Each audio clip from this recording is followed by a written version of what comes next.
hills of North Dakota land, where the skies are wide and the freedom stands. With a Bible in my hand and a prayer in my heart, living this life where the wild plays its part. Dust on my boots and my hat pulled low, got my trusty rifle and I'm ready to go. Hunting the game as the sun hits the sky, in the heart of the 701 I feel so alive. Guns and the 701, that's how we roll. Faith in the good Lord, that's how we hold the line of the legacy that runs through our veins. In this wild, wild land where the spirit remains, we're living free, living bold, side by side,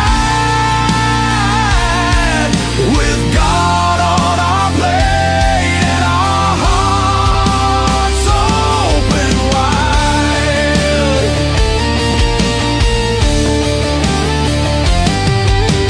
Ranching the fields, the cattle run free, with a purpose so strong, it's our grand legacy. The rivers run deep as we cast out our lines, fishing the waters where the North Star shines. Got the warmth of the sun with the chill of the night, with every shot fired we're ready to fight for the freedom we cherish. The second is true, with family beside us we stand through and through. Guns and the 701, that's how we roll. Faith in the good Lord, that's how we hold the line of the legacy that runs through our veins. In this wild, wild land where the spirit remains, we're living free, living bold, side by side,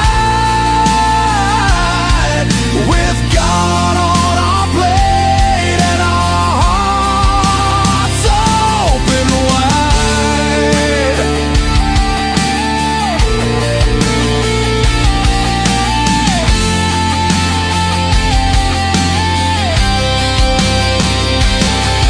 In a world that's spinning with sins that they wield, we stick to our values, our fate is revealed. With the word as our guide, we tread on the earth, a community built from the love, not the curse. Raising our voices, singing loud through the night, for God and our freedom, we'll continue the fight. Let the rifles ring out, let the spirits align. In North Dakota's embrace, our souls intertwine. So when you hear the gunshots and feel that proud sound, know it's faith and freedom that echoes around. From the fields of the ranch to the depths of the lake, with God on our side, there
found out I have no sound. There, are we back, everybody? Hopefully we're back. I thought I had everything ready to rock and roll. Oh, I guess I'm a little rusty. I've been off too much. Anyway, hey, Justin, good to have you on there as well. Again, welcome back here to 2026. We got some great things going on here.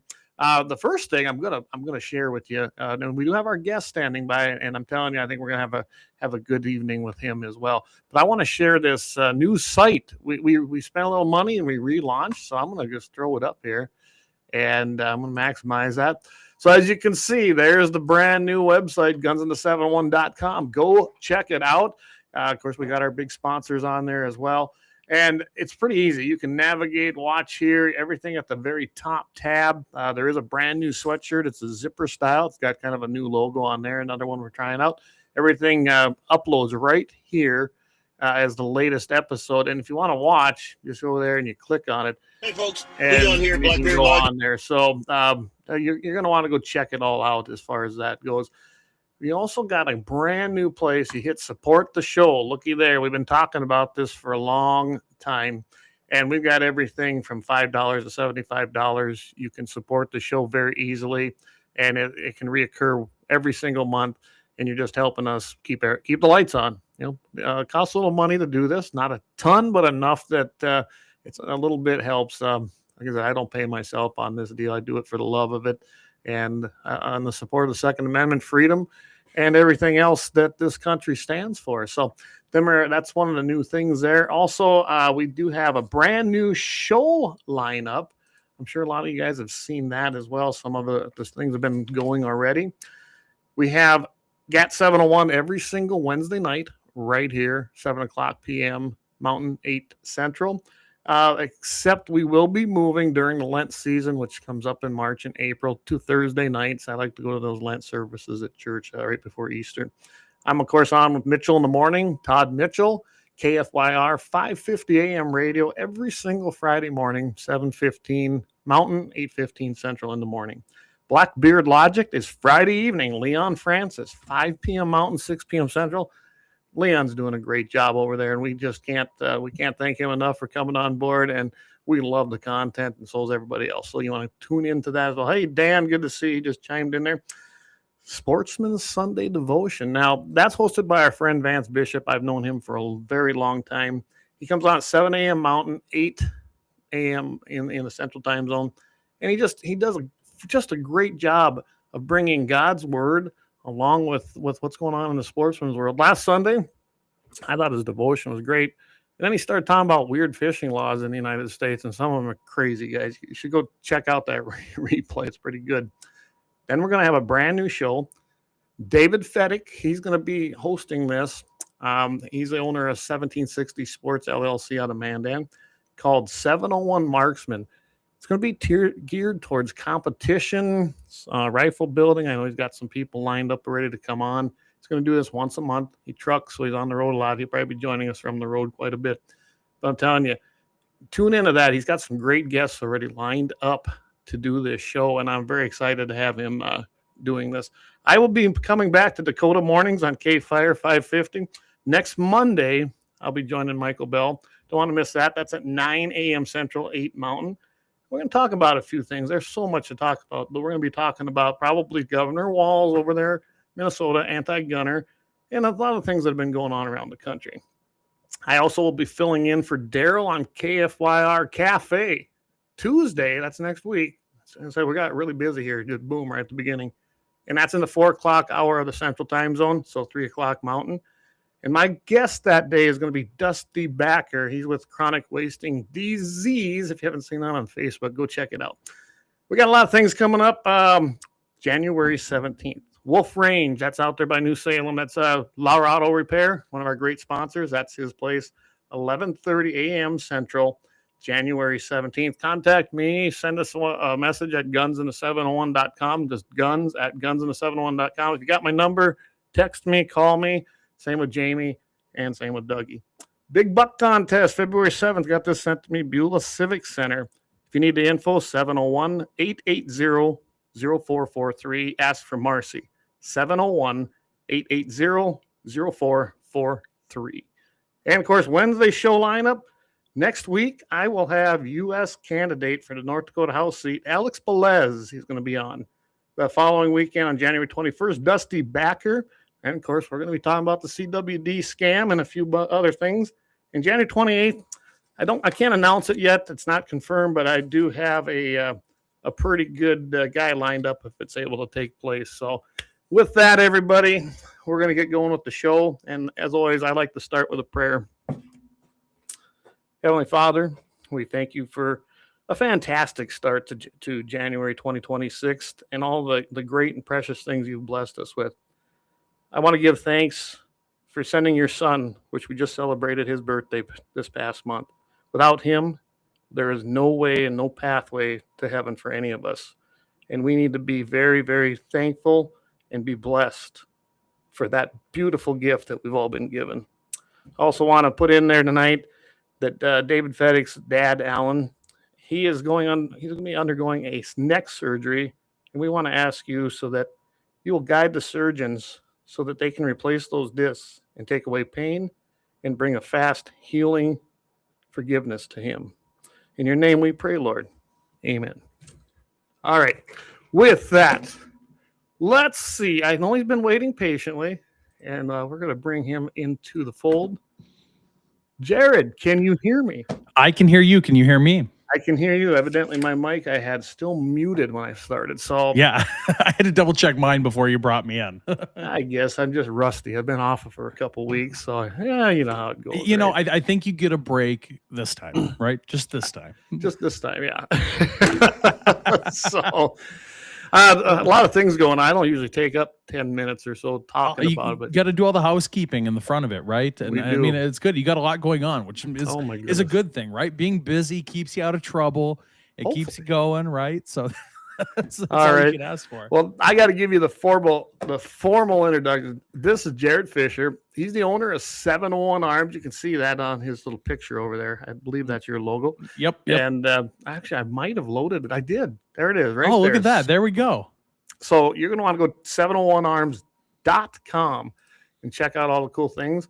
Although that's going to be changing from what I hear, but we'll talk about that here in a little bit. We got to dive into that a little bit. That's pretty exciting news. Yeah. And I got to say, you know, I was looking for a pretty cool little Christmas present there right before Christmas. And you had some good specials going on. And you and I had talked, but we'd never met in person. So that was great. It was just I don't know. I was there, what, hour or so? I was going to say, we made what in any other place would be a 10-minute transaction into an hour and some minutes. So that was, yeah. No, it was good to chat. And you picked up a beautiful Henry.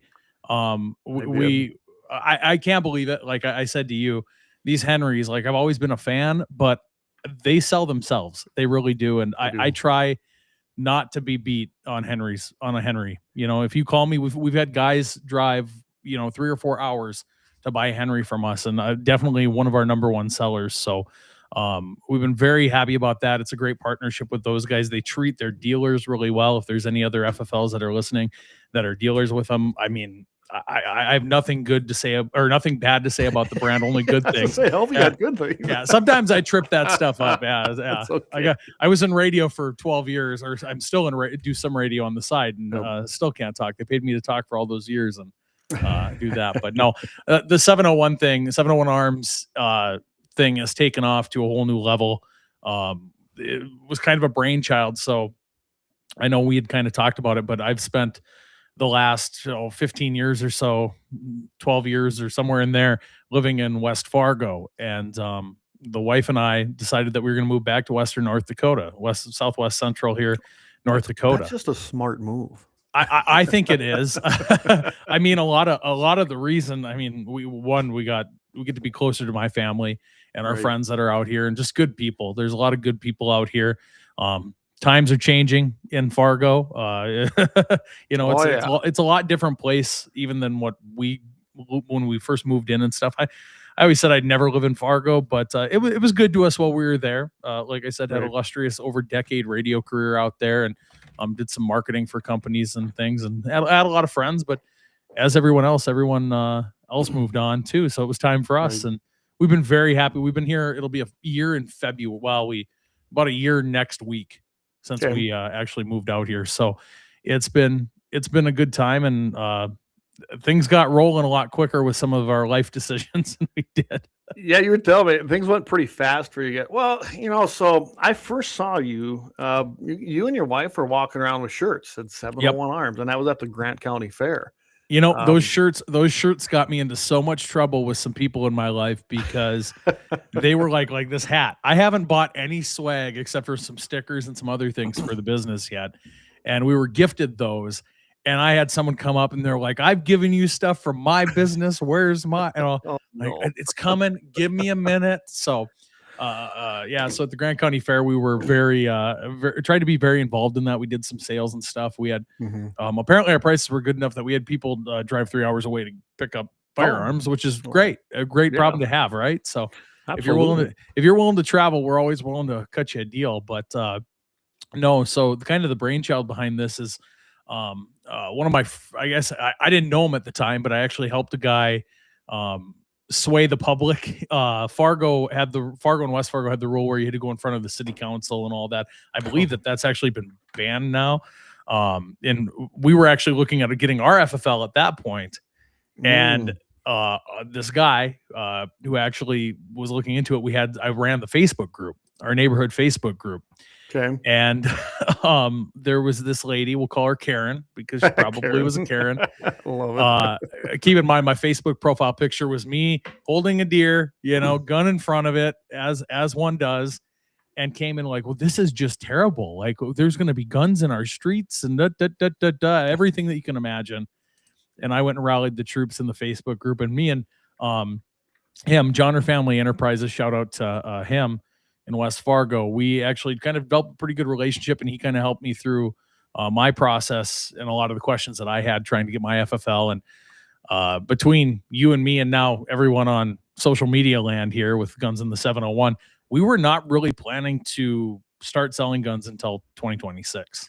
Well, I remember you telling me that, and here you are. Yeah, well, here we are. Like I had mentioned to you, suppressors, as we know, the tax stamp has been zeroed out. And I know you think, I'm not doing that yet because I like to support my sponsors. Well, I have Little Angry Man Firearms, and John's located down there in South Dakota. Well, for me, then I have to bring it into North Dakota and do it through an FFL. So I'm probably going to be looking just for, North Dakota FFL to do that with.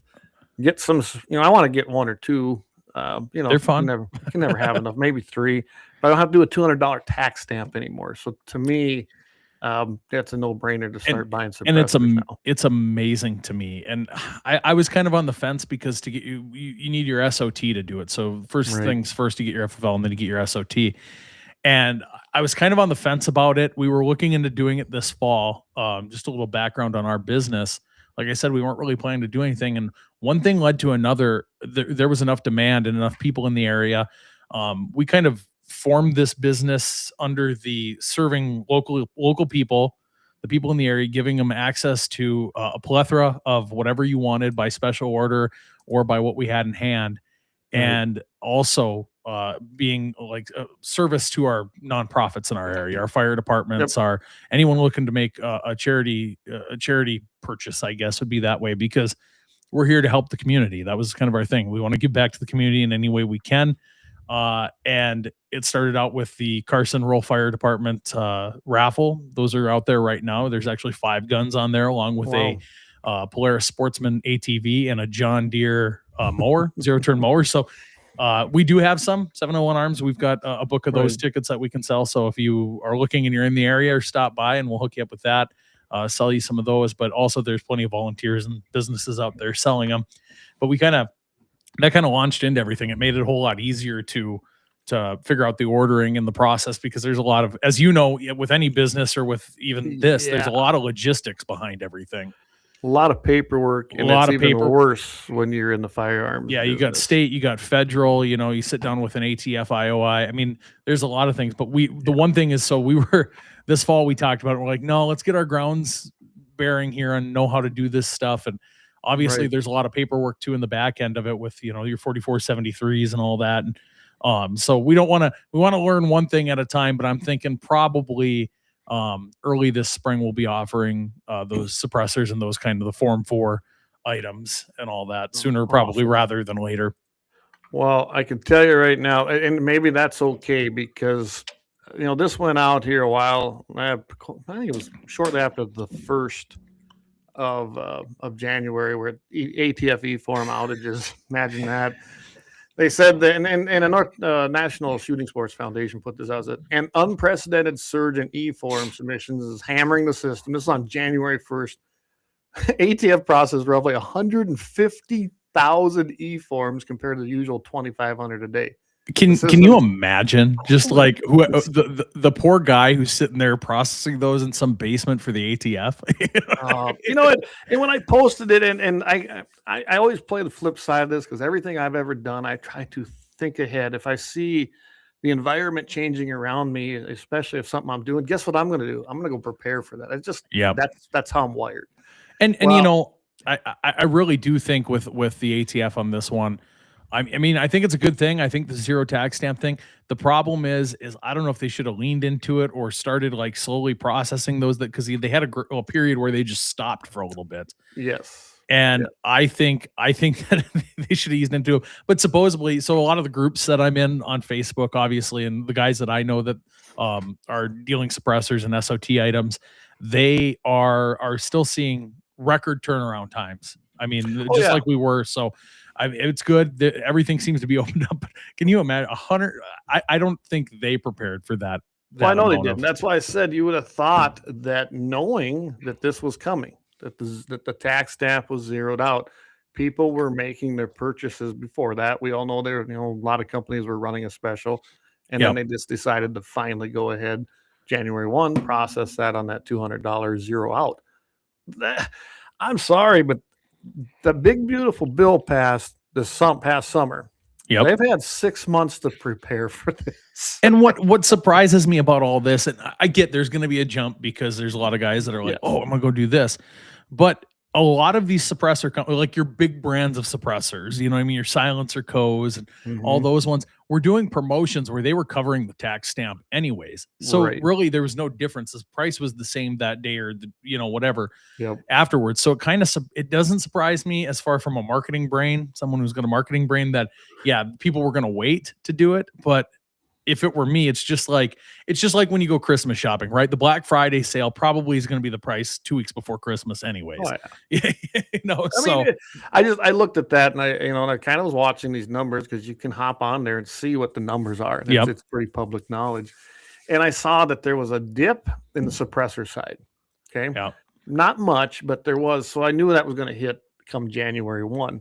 Some people, like you said, Silencer Co. were covering it, because I imagine then, they paid it in. They're not going to have to pay it out. I don't know how they get that back, or maybe they just said we can cover that, and we're just going to eat it and get from a business mindset. I'm assuming they wrote it off. I'm sure it was they figured out a way to write it off on their books. But it was smart on those companies that did that. It was smart on their part, because I'm sure a lot of these companies ramped up their production, but you can only, like we're a Type 07, so we're a manufacturer technically. Like from a manufacturing standpoint, there's only so many you can make leading up to this. Let's say, I know it was this summer, but let's say last year, January 1st, you knew this was going to go into effect. There's still only so many you can produce in a year time. So you look on, like, obviously as dealers, we have distributors for things, and you can, like, even though I don't have an SOT, I can see it. There's I'm not going to say it's a shortage, because there's plenty out there, but you can see some of the more popular ones that are more cookie cutter, cheap, like there's the stock's lower than it's been, at least since we've had our FFL. But again, it'll all come back. This isn't like, this isn't like 5 or 10 years ago when there were only X amount of companies building suppressors. At this point, you can, I'm not saying that you should do it, but like there's companies in China that are making suppressors at this point. People were getting in trouble with the ATF. You know what I'm saying? So and the ones I own are Lane. That's who I started with, and they were big supporters of the NRA banquets back in the day with me. So, Corey and that crew, I've always stayed pretty loyal to. And I was going to say, the nice thing is, like, even in North Dakota, we have locally made suppressors here. I mean, it's nice. And I'm sure you've seen, because you stay up on this, is South Dakota trying to actually deregulate their suppressors, which I think is a cool deal, because at the end of the day, yes, there's probably some benefits as far as shooting it, but a lot of the benefits is hearing protection. Absolutely. It gives you it's the decibels. You still should, honestly, most of them, when you look at the actual decibels that are put out, you probably still should put some hearing protection on. A lot of people don't, but I still think it's a good thing. And you take countries like Africa, it's considered rude if you don't use one. I mean, you buy them over the counter like anything else. I mean, just as well as I do, living in this area, any hunting season, all of a sudden you'll hear bang, and a long ways away. I mean, miles and miles away. It's pretty cool. I mean, I gotta say, I think it's cool that suppressors have gotten to the point where it felt like it was taboo for a long time. You know what I mean? I mean, especially outside of the gun community. I know even myself, for the longest time, I always had in my mindset when I bought guns, and we talked about this when we talked about in person, was in my mind, whenever I bought a firearm when I was younger, it had to have some kind of purpose, right? It had to be hunting, it had to be plinking. And like, to me, the cost associated with it back in the day, where you got to pay a $200 tax stamp, you got to go spend at that time, $1,000 on a suppressor. Even back then, it was like, well, that was a lot of money just to have something on the end of the gun that made it a little bit quieter. And all I had to do was get one and then go hunting with it once. And I love my suppressor. I truly do. I love shooting with it. I will tell you that I had a little issue with it at first when we first put it on, but we got that solved, it seemed like. And it does shoot a little different, but it doesn't matter. I'm going to probably always use it on that gun anyway, so not a big deal. It's worth doing it. Little Angry Man Arms says, Liberty Precision Machine, baby. I think that's who he deals down to. John, thanks. Another one of our great sponsors here of the show. So I'm going to get to a few of these comments here, because they've been rolling in. But anybody on X, I'm having trouble tonight with X as far as accessing it. So if you want to share that with your friends, because I can't even see the counter anymore. I guess Elon decided, well, it looks like to me you got to up your level of payment if you wanted to be able to come into a third-party stream anymore. I'm not going to do that. So X is clear. It's on. I'm looking at it. It's working great. Just so everybody knows, though, that we cannot see those numbers anymore, but we don't need to. We're good no matter what. So anyway, hey, David, he says, yep, you did it, man. Good job. Vance, hey, Vance has Sportsman Sunday Devotion there. You don't want to miss that. That's every single Sunday down there, Alabama. He's from Alabama, everybody. He's been up here. He's been in Florida, but he's been around 701 Nation. JD, hey, good to have JD on with us. Dan Brown over there in the Western Edge over there by Dickinson. So we're gonna, you know what? I was just in Dickinson, Dan. I had to make a quick trip up there and back, and I got to get back up there and drop a vehicle off. So I'll be over there. Titan, good to see you. Of course, Leon's in on his. He's using his wife's phone. What the heck? Titan says, "Slamp old tampon Timmy and idiot Mandini." Yeah, boy, we could get into that. We could have a 3-hour show tonight. Anyway, Gene Cox over there in the Mobridge area. So they got a big ice fishing tournament coming up. Wonder if they're going to have enough good ice to make that happen. I know there's some over there. I'm going ice fishing this weekend myself, but I had to go up north and east to find good ice. So I'll be traveling a little ways this weekend. Satan Wolf 13, he goes, okay. That's a new one to me. Gene says, I have a few Henry rifles. He says, I'm very pleased with it. I am too. I like my Henry rifles, Jared. They're smooth, they're accurate, they're nice looking, they function well, and you just topped it off, and I was able to complete my collection. That was the big thing for me. I had what's funny about the Henrys is I have had, like, I'm a big Browning BLR guy. I'm a big Browning BLR guy, and they're impossible to get at this point. Like a new one, they're just impossible to get. Well, Henry makes the Long Ranger. They make a Long Ranger Deluxe and a Long Ranger. I can't remember the exact name of it, but it's even prettier version with I think it's Sportsman they call it. Oh, okay. Anyways, it's got animals for each caliber, so you got an antelope and all that. Okay. I've been looking for one of those guns for I would say for many years at this point. Well over the pandemic times, and I got into the gun business here, and I wasn't like I was just kind of perusing one day, and I was looking at them, and I go, well, this is a good deal. And I'm like, well, I kind of want one. I'm like, I got to do a special on this. I got to get other people a deal on this. We bought them out of them. Run of them. We bought them out. We bought bought them out of them that day. So no, I think Henry's got a lot of, I mean, obviously they are a top tier brand. There's, millions. I'm assuming I don't have the, know the numbers, but there's millions of them out there, and people just keep going back to them. And I think it's great. But the big thing, kind of talking about that, we sell everything from the lowest end to the highest end. And that kind of comes back from the buyer in me, right? Like all of us guys that are even in guns, first and foremost, most gun dealers will tell you that they were a buyer. Like they're just as much as a buyer as it. I've got a really hard problem. One of these safes back here has a bunch of business guns in it that are kind of like, well, if it doesn't sell, yep. And you showed me some of your personal ones. So it's like, well, if it doesn't sell, it probably could end up in my name, and just fill out that form and move on, It happens. But I guess for me, my biggest thing before this business, just being a consumer, you'd find something, right? You'd see it in a magazine, you'd hear about it online, be listening to a podcast like this, someone would talk about a gun, and you would go into a dealer, ask them about it, and a lot of them will look at you cross-eyed because they just not like, they aren't making the margins on it. They aren't making the profit that they want to. I ain't about that. Like, I'm like, if I make $1 on the gun, I'm happy. You know what I mean? It's as long as I cover my costs on it and I can hook you up with what you've been looking for. I'm a happy man, because to me, most of my number one selling rifle caliber from JD, probably a 6.5 Creedmoor. And we've talked about this before. I am not a 6.5 Creedmoor guy, just because of the fact that, one of the bigger deers that I've shot in my life, I actually emptied the mag on the 6.5 Creedmoor and then still had to go back and get my 270 to actually get the deer, get the job done. And after that, I was done with the 6.5 Creedmoor. My wife, though, on the other hand, my wife, on the other hand, 400 yards with that 6.5 Creedmoor, no problem, but I just don't have the luck with it. 7 PRC is really popular. Actually, right now, 22 ARC.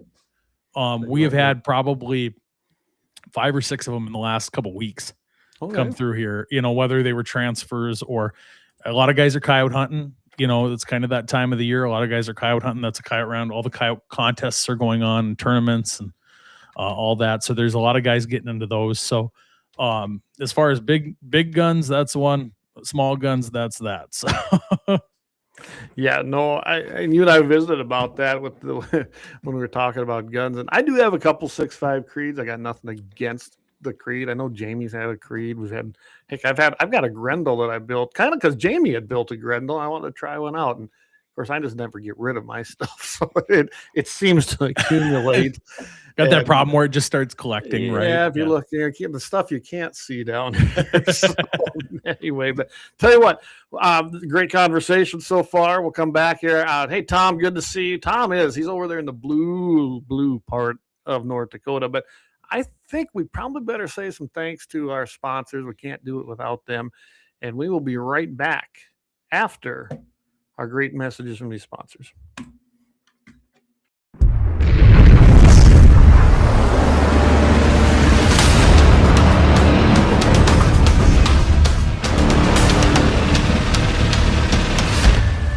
Lauer Auto Repair, located at 309 South Washington Street in Bismarck, North Dakota. Give them a call at 701-258-6308. The team of mechanics at Lauer Auto can take care of any problem your vehicle is having. And when you do business with Lauer, you can be assured you're doing business with a pro Second Amendment America First repair shop. There are plenty of other auto repair shops in the Bismarck-Mandan area. But why take a chance at patronizing a shop that might not have your beliefs at heart? Make no mistake. Lauer Auto is your pro Second Amendment repair shop. When you talk to the guys at Lauer Auto, don't forget to tell them that you heard they are a sponsor of Guns and the 701 and that you appreciate their support of our pro Second Amendment, pro North Dakota live stream and podcast. That's Lauer Auto Repair, 701-258-6308. 701-258-6308. Located 309 South Washington Street in Bismarck, North Dakota.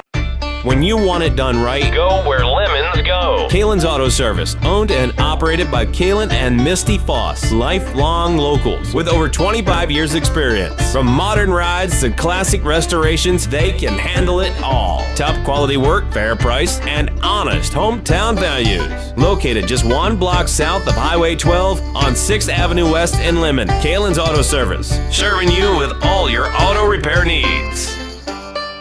For the best gun gear for every and any situation, Little Angry Man Arms LLC has you covered. Top-notch guns from top-name brands like Winchester, Glock, Sig Sauer, and Ruger to essential extras from Magpul's, Streamlight, Hollow, Sun Optics, and more. Little Angry Man Arms LLC have everything to make your shooting adventures a success. Visit littleangrymanarms.com today and gear up for your next big hunt, competition, or home defense. Don't miss out on our exclusive deals. Little Angry Man Arms LLC, based in Trail City, South Dakota, your ultimate hunting partner.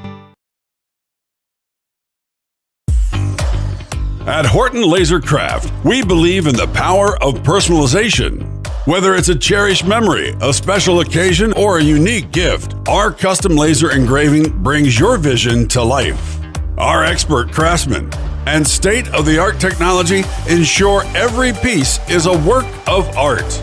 From personalized decor to one-of-a-kind keepsakes, Horton LaserCraft makes every moment unforgettable. Horton LaserCraft is owned and operated by a local veteran and his wife located near Thunderhawk, South Dakota. They provide custom laser products at a reasonable price, and their turnaround time is fast and efficient. Custom board cutting, glassware, decanter sets, mugs, assorted stainless steel jewelry, assorted tags, decor, custom acrylic nightlights, and much, much more. Call them up at 605-545-7535. Horton LaserCraft, where memories are engraved.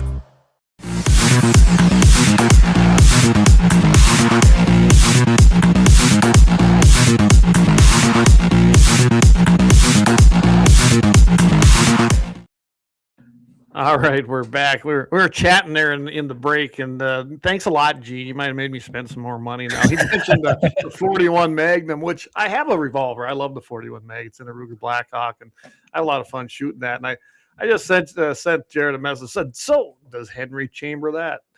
Yes, they do. Yes, they do. He says, "I'll send you quotes tomorrow." Great. Yep. I love. Here's the thing. The one thing that I love about this, because to me, for the longest time as a gun buyer, it was always about the search. You know what I'm saying? Like, you're going out there, you're looking for something, that unicorn of a gun, right? That's something that maybe someone doesn't carry on the shelves. Your big box stores, your Shields of the world and Cabela's and all that doesn't carry it.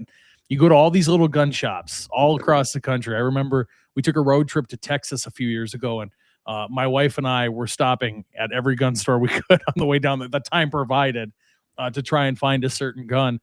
And to me, half of it's the hunt. I always say we are more than willing to give quotes on things or look something up for somebody just to see what we could do for it, just because, hey, you don't know, you might be able to get it cheaper. There might be something that we can get that someone else can't get. The cool thing is with us, one of the first things I did was got in good with a bunch of distributors, like basically all the ones, and even some of the guys that I know that, how did you get them? How you're new? How did you get into that? I know a guy. David said, what most never know is when you unbox a new Golden Boy, it shines different the first time. Yeah. Hey, Tom, good to have you. I have you listen. Like I said, he's from the very blue part of North Dakota over there, but hey, he's holding the front lines. That's what we got to look at that. All them people in California, they're definitely on the front line of 2A issues. There's no doubt about that. Yep. I'll put this up. Brian's been listening a long time. Thanks again, Brian, for staying in. He says, are you dealing optics also?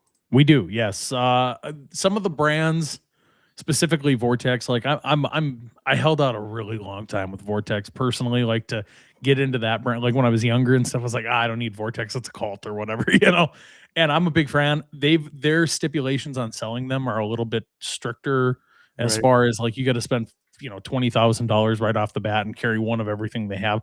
But for the most part, we carry a lot of the other brands that are out there. We've had really good luck with Sig Sauer, Pulsar for thermal stuff. We've sold quite a bit of that. yeah, so there's options. If you're looking for something, feel free to reach out, So Sig Sauer, are they the ones that make those stabilizing binoculars and their rangefinder or something like that? Maybe not. I think so. I'm not that familiar with the brand. Hey, Axe, I know Axe is listening. Remind me what brand that is you have, because those things are pretty cool, Jared. You pull them babies up, and there's no shaking at all. They're pretty cool things. They're spendy, but they're probably worth it, honestly. Like, I mean, on the dog towns, they were great. When it comes to optics, that's the one thing. Like, you got to think about that. Your optics should be just as important, if not more important, than your gun. When it comes to especially like a hunting rifle and stuff, because at the end of the day, you're only as good as your lowest light shot when it comes to normal ones. Yeah, JD said yes on that. They So Doug, yeah. See, I just have to ask. I don't really. I was gonna say, I haven't dug too far into the brands on the optics because it's kind of hit and miss what people are looking for there. People get brand loyal. A lot of guys are Leupold guys. Some guys are Vortex, whatever it may be. I've had really good luck with bursts as well. I love my bursts, especially my eliminators. I mean, game changers are so cool. I don't have one. And now the new ones. Oh, I know. Yeah. Well, the new ones now, from what I understand, I think it's the number 5. Yeah, I believe they're on 5. Now they have the Bluetooth capability so that you can take like a Kestrel, a wind meter, like we use when we're fighting fire, and they got Bluetooth and it'll feed into that scope now and give you the windage. It ain't a guess anymore. Oh. At one point, we're just gonna, it's gonna be like laser guns. You just point and shoot. Yeah. Hey, I was promised a laser gun by this time in history, and I'm very disappointed. All the movies said we'd have them by now. Laser guns, flying cars, just technology does not keep up with what we want it to. I've seen some cars that I guess you could kind of call them flying, but they're not. They're more of a hover, and they don't go very far. But I guess technically they exist. Technically. We work on technical. Work in gray areas, technically. Yeah, I don't know. I can't imagine. Can you imagine what the regulations would be then? Oh my goodness. Oh, there. David says Eliminator 6. Maybe that's the one it was. Okay.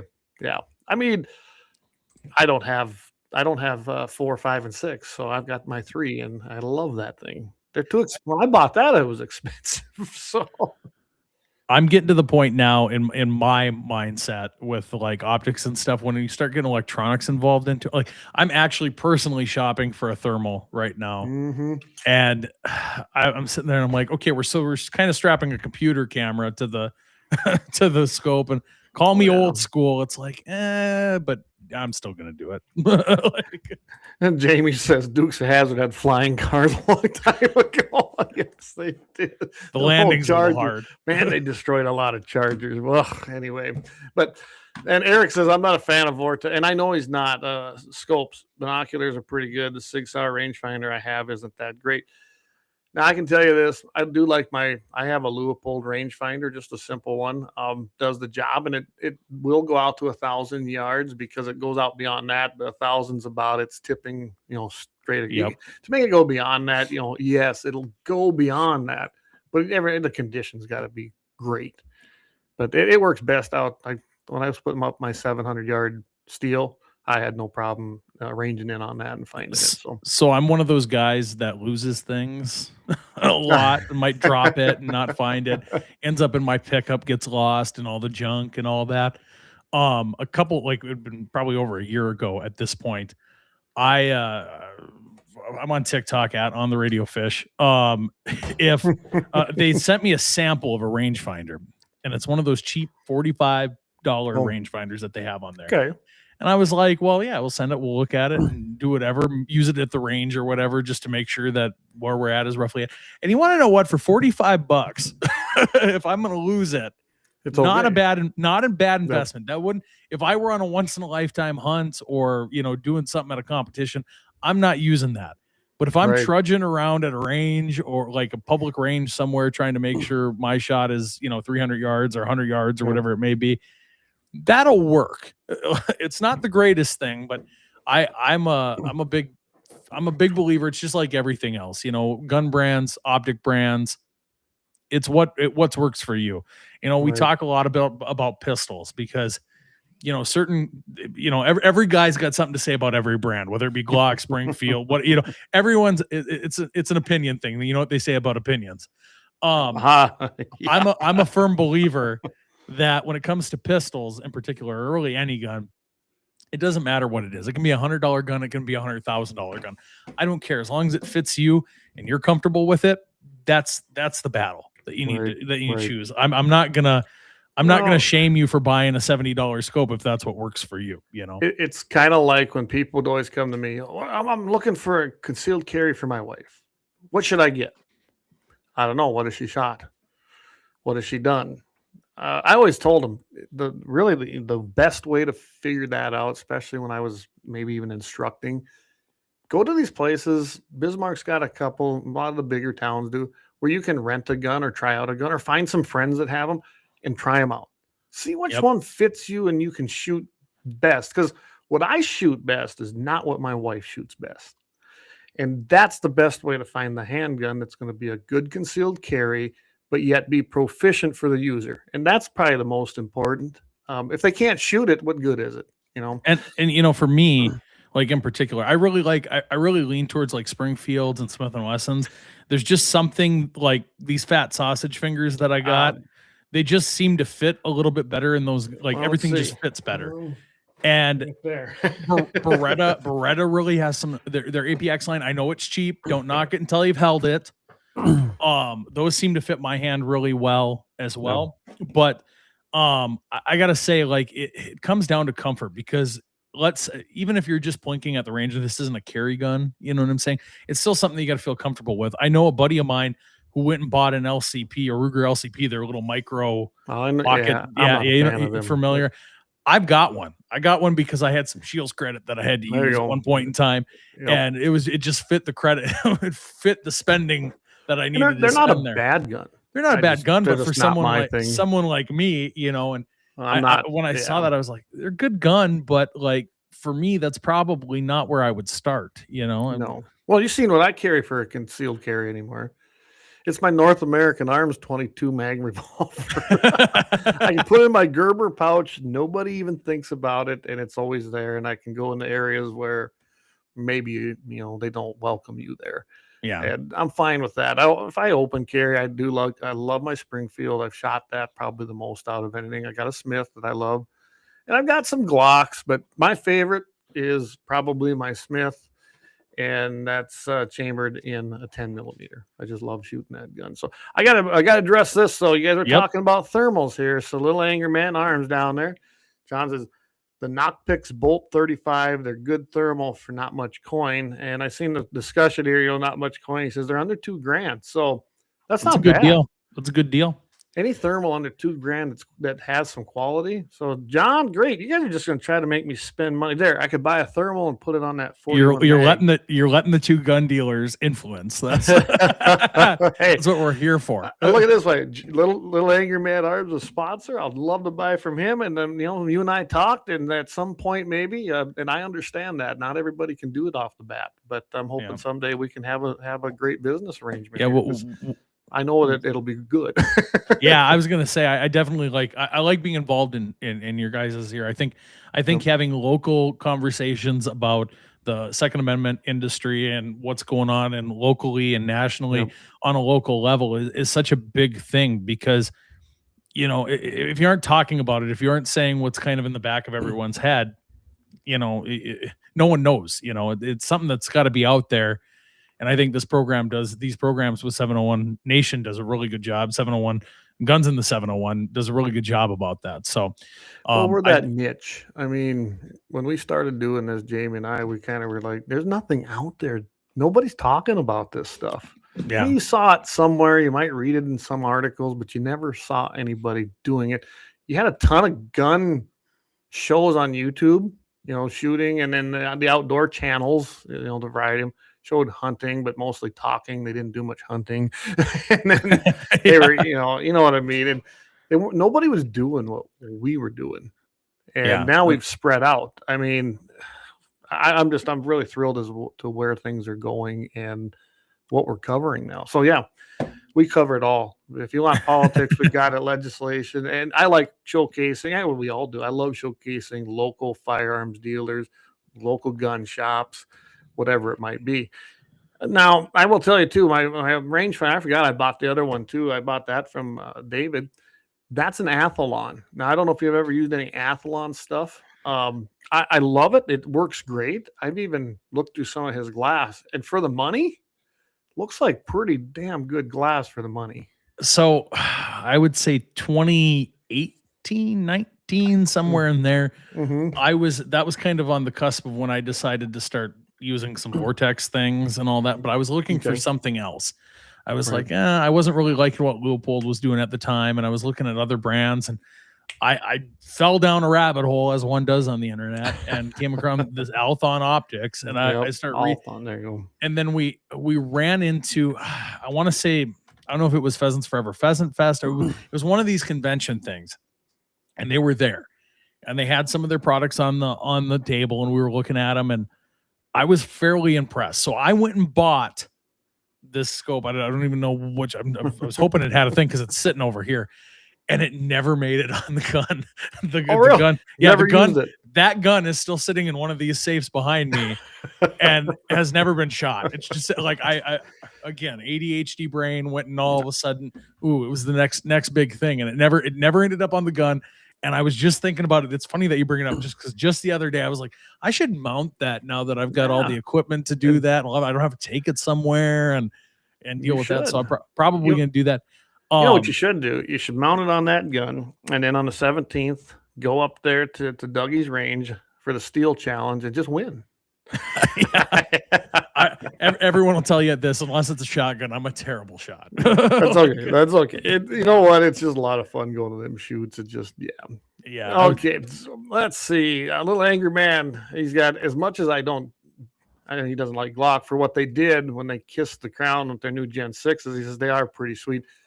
Yeah, they're Austrian made, so that doesn't surprise me. It's funny about that because I am also not a big Glock fan. I'm like, I got opinions, but I own several. I got opinions. I'm not going to get into it, but I will say this about Glock: you can put the dirtiest ammunition in it, that gun will fire every time. Like I have never had an issue. I've never had any issue or failures with my Glocks. I mean, they are durable. There's no doubt about it. Or as I call them, blocks. They're just for handling. I don't like the way they feel at all. Yeah, they're kind of clunky. I mean, they don't fit my hand. I know I've got some friends who are in the law enforcement industry, and they're trainers and all this as well, and they carry them, and they've got good things to say. It's funny because they don't. The one in particular that I'm thinking of that I talked to about the 6 coming out, he's a Glock fan. Doesn't like what they did to the Glock as it came out, it's going to be a love-hate relationship. I haven't had one in my hand, one of the new ones in my, I guess they haven't even shipped yet. I don't think, maybe they have. I haven't had one in my hands yet, so I'm going to reserve my judgment. I think they look okay. It's still a Glock. You know what I mean? They're no frills, no thrills. They are what they are. So Josh says the grip angle sucks on a Glock. I agree. Maybe that's what it is. I just don't care for them. I've never had any issues. I've never had them jam, even with the crappiest ammo. Yeah. But I just would rather shoot my Smith or shoot my Springfield. They just feel better in my hand. So when I first got into reloading, the first thing that I went and reloaded, I did the one thing that you never do when you reload is reload a bunch of it. Mm-hmm. I went and reloaded 100 rounds of 9mm. And I still, all these years later, I still don't know what I did wrong. But I could, in all my 9mm pistols, I could not get that ammo to cycle. A few years later, I bought a Glock because I got one of those chassis, micro kits and all that, and had 50-round drums on it. And I was like, I should just see.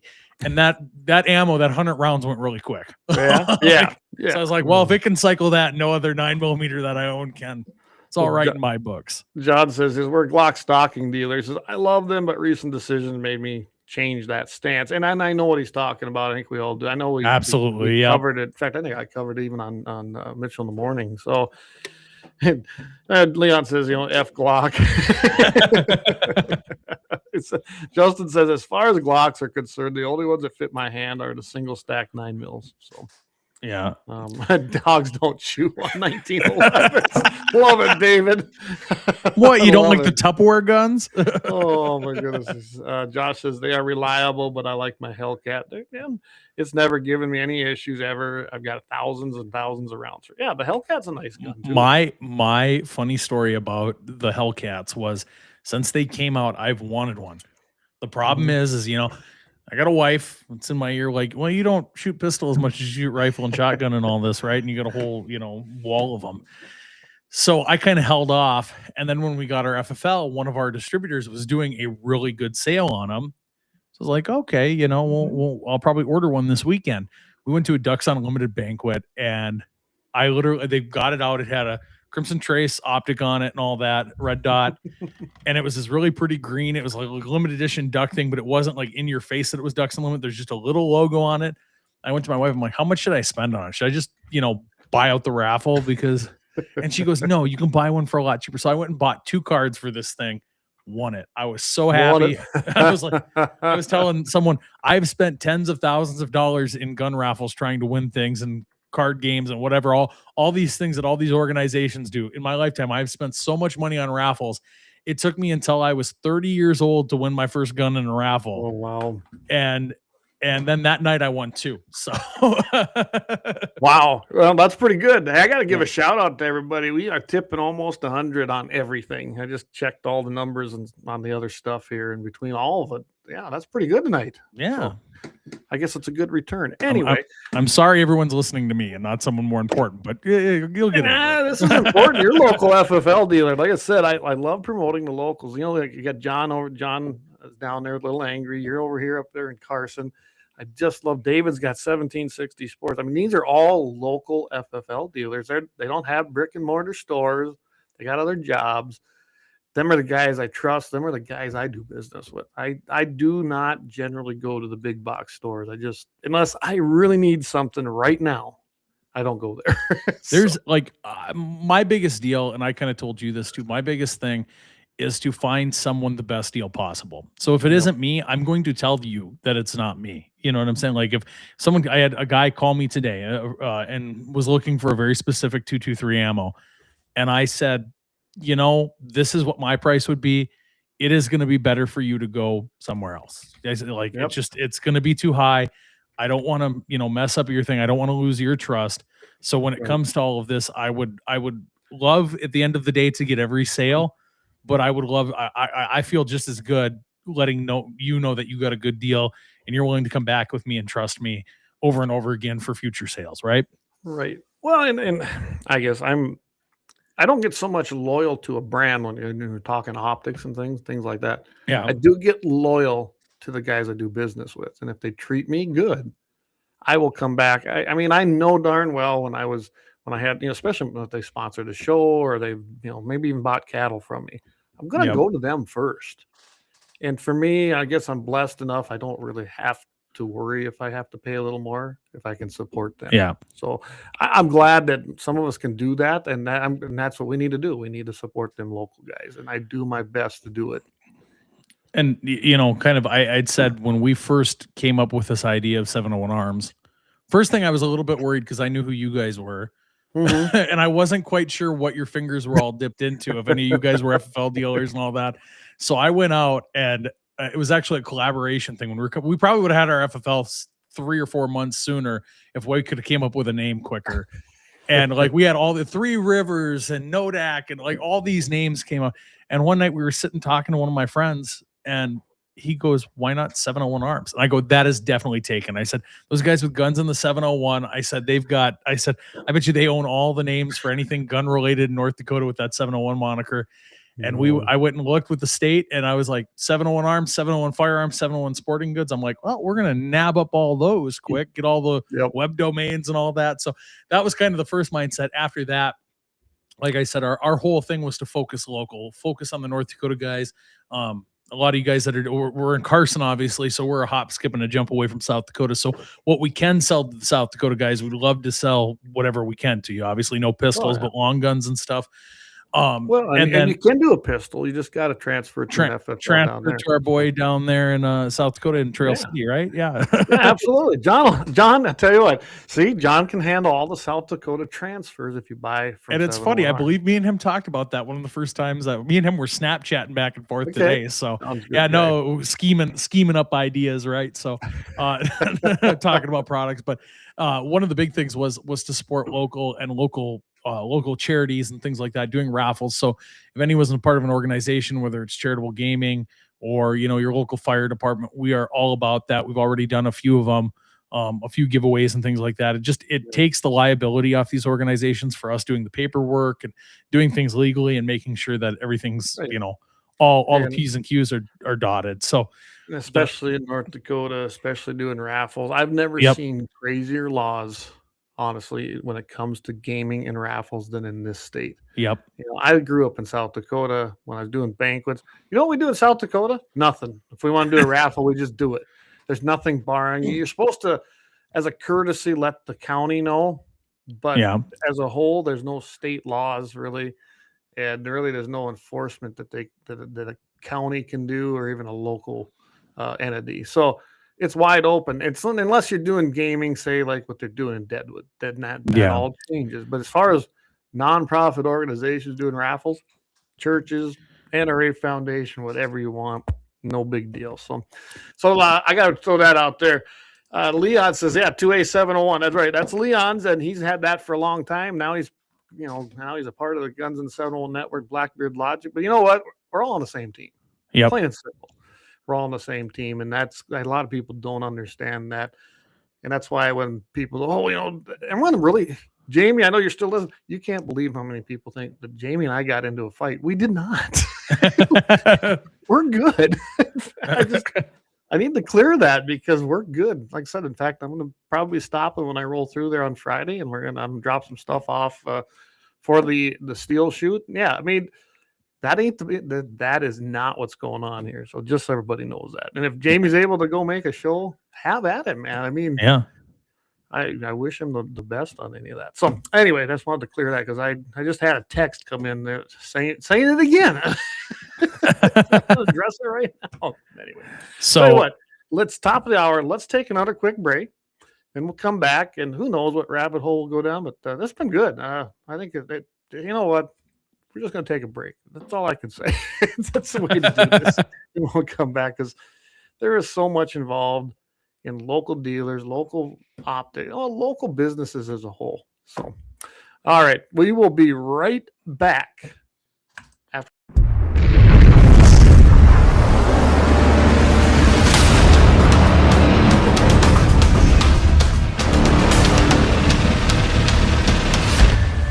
Lauer Auto Repair, located at 309 South Washington Street in Bismarck, North Dakota. Give them a call at 701-258-6308. The team of mechanics at Lauer Auto can take care of any problem your vehicle is having. And when you do business with Lauer, you can be assured you're doing business with a pro Second Amendment America First repair shop. There are plenty of other auto repair shops in the Bismarck-Mandan area. But why take a chance at patronizing a shop that might not have your beliefs at heart? Make no mistake. Lauer Auto is your pro Second Amendment repair shop. When you talk to the guys at Lauer Auto, don't forget to tell them that you heard they are a sponsor of Guns and the 701 and that you appreciate their support of our pro Second Amendment, pro North Dakota live stream and podcast. That's Lauer Auto Repair, 701-258-6308. 701-258-6308. Located 309 South Washington Street in Bismarck, North Dakota.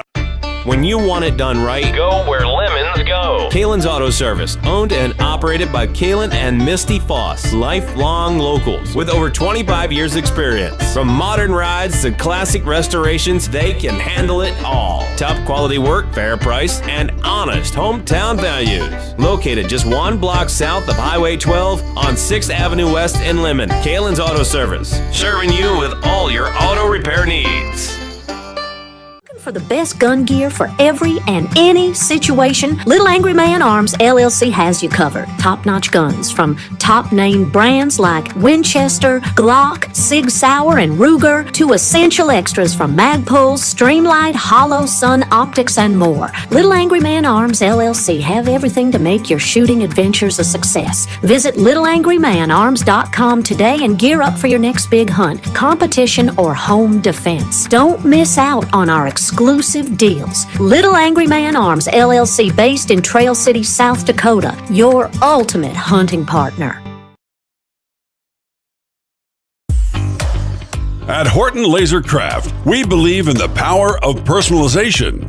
Whether it's a cherished memory, a special occasion, or a unique gift, our custom laser engraving brings your vision to life. Our expert craftsmen and state-of-the-art technology ensure every piece is a work of art.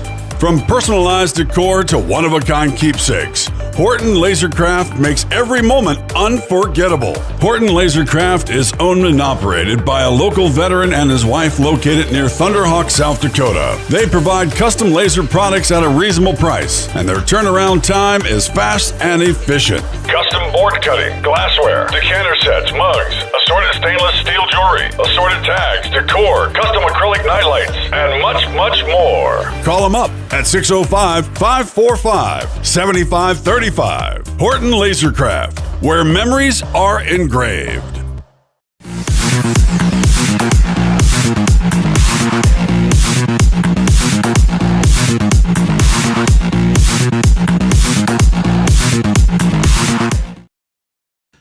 All right, we are back again. Thanks to Lauer Auto Repair. I tell you what, Doug and them guys, they do fantastic work. I've had them do some things for me right there. He's been with us since the very beginning. We're going into our third year. Believe that already? Wow.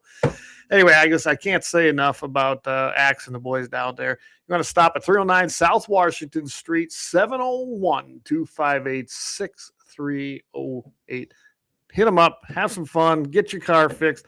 And hey, by the way, Axe, I think I'm going to stop in there. I want to see Jamie on Friday, but I think I'm going to stop in there about that engine. I want to bring you a few things on that pickup. And yeah, so see, I do business with my sponsors. And why wouldn't I? Why? They're the best ones we got. By the way, let's see, got to point that way. There's a GAT701 subscribe. Go ahead and hit that QR code and subscribe. Give us a little love over there. You can support us, make it a monthly reoccurring. I don't know about you, but I've spent $5 a month way dumber than that doing something like that. So anyway, Jamie says, Clay and I are still brothers. There we go. See, I like Doug though. He says, how's South Dakota about starting luring centers? You probably have to check out. You probably have to clear it with walls though first, so he gets his cut. Yeah. He says, John says, I don't let anyone know when we do raffles because then some asshat would want to tax you.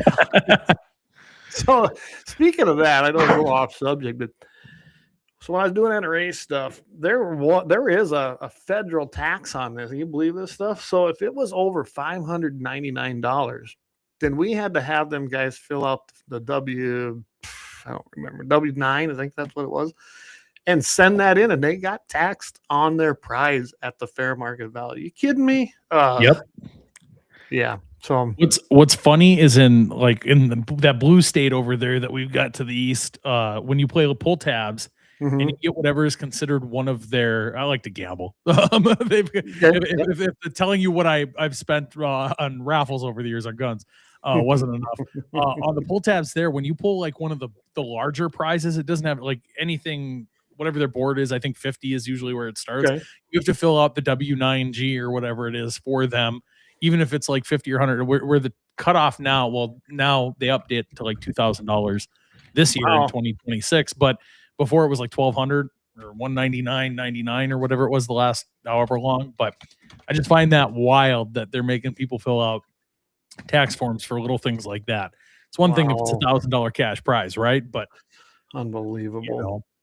Well, and I've known guys that went to Vegas, and some of these guys, they had the coin to spend, and they could actually, they went enough that they could actually deduct their losses as a bit, as a job, professional gambler against their winnings. Now, I've never done that. I don't do that much. So yeah. Hey guys over in Rumble, thanks for tuning in. My numbers are pretty strong over there. We got 2 channels over there, and I'm not going to go into why we have 2 because, well, we didn't know what we were doing at first on Rumble because it was so complicated, and so now we have 2 over there. So double the reach. yes, yeah. So thanks for tuning in over there. If you guys got messages there, go ahead and just leave it. I am monitoring it. I might not get to it right away, but we'll definitely read it. So, all right. So we've covered optics. So what did you say? Which ones did you say you're handling SIG? I mean, we do a lot of SIG sour stuff, and then for thermals, it's been a lot of Pulsar stuff that's been going out. But I mean, there's a little bit of everything. Burris is a good brand. We do some of that. We've sold some of we've sold at least one of the Eliminator 6s, maybe one of the 5s. But it's very interesting to see, like you said, people or like we talked about, people are brand loyal. They'll go and look for exactly what they want a lot. And what's going to be cool about us in the coming future, and I kind of led into it, I want to talk about how we're very local orientated. And I don't want people to get that confused because of what is coming in the coming months. 701 Arms is going to be expanding a little bit here. There's some things that have happened in our lives that has given us the opportunity to take this to another level.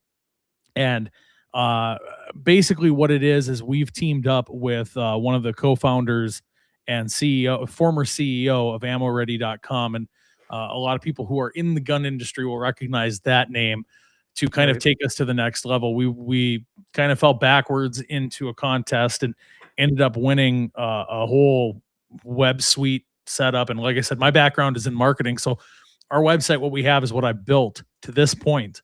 But we are going to go worldwide, as they say, at least countrywide, minus a few states. We'll be changing this. What you see there is probably going to change in the coming. Yeah, I'll show you your website right now. Go check it out. We added another reason to go check it out right now is we added a bunch of used stuff here last night. I took in some used stuff. Some of the stuff on there is on consignment. So the prices, if you look at it, you go, well, that seems a little high or something like that. It's consignment. Maybe we can work it out with you a little bit, but there's a lot of good things on there. But we will be working with a very nationally recognized person in the industry. We had our first meeting today about it.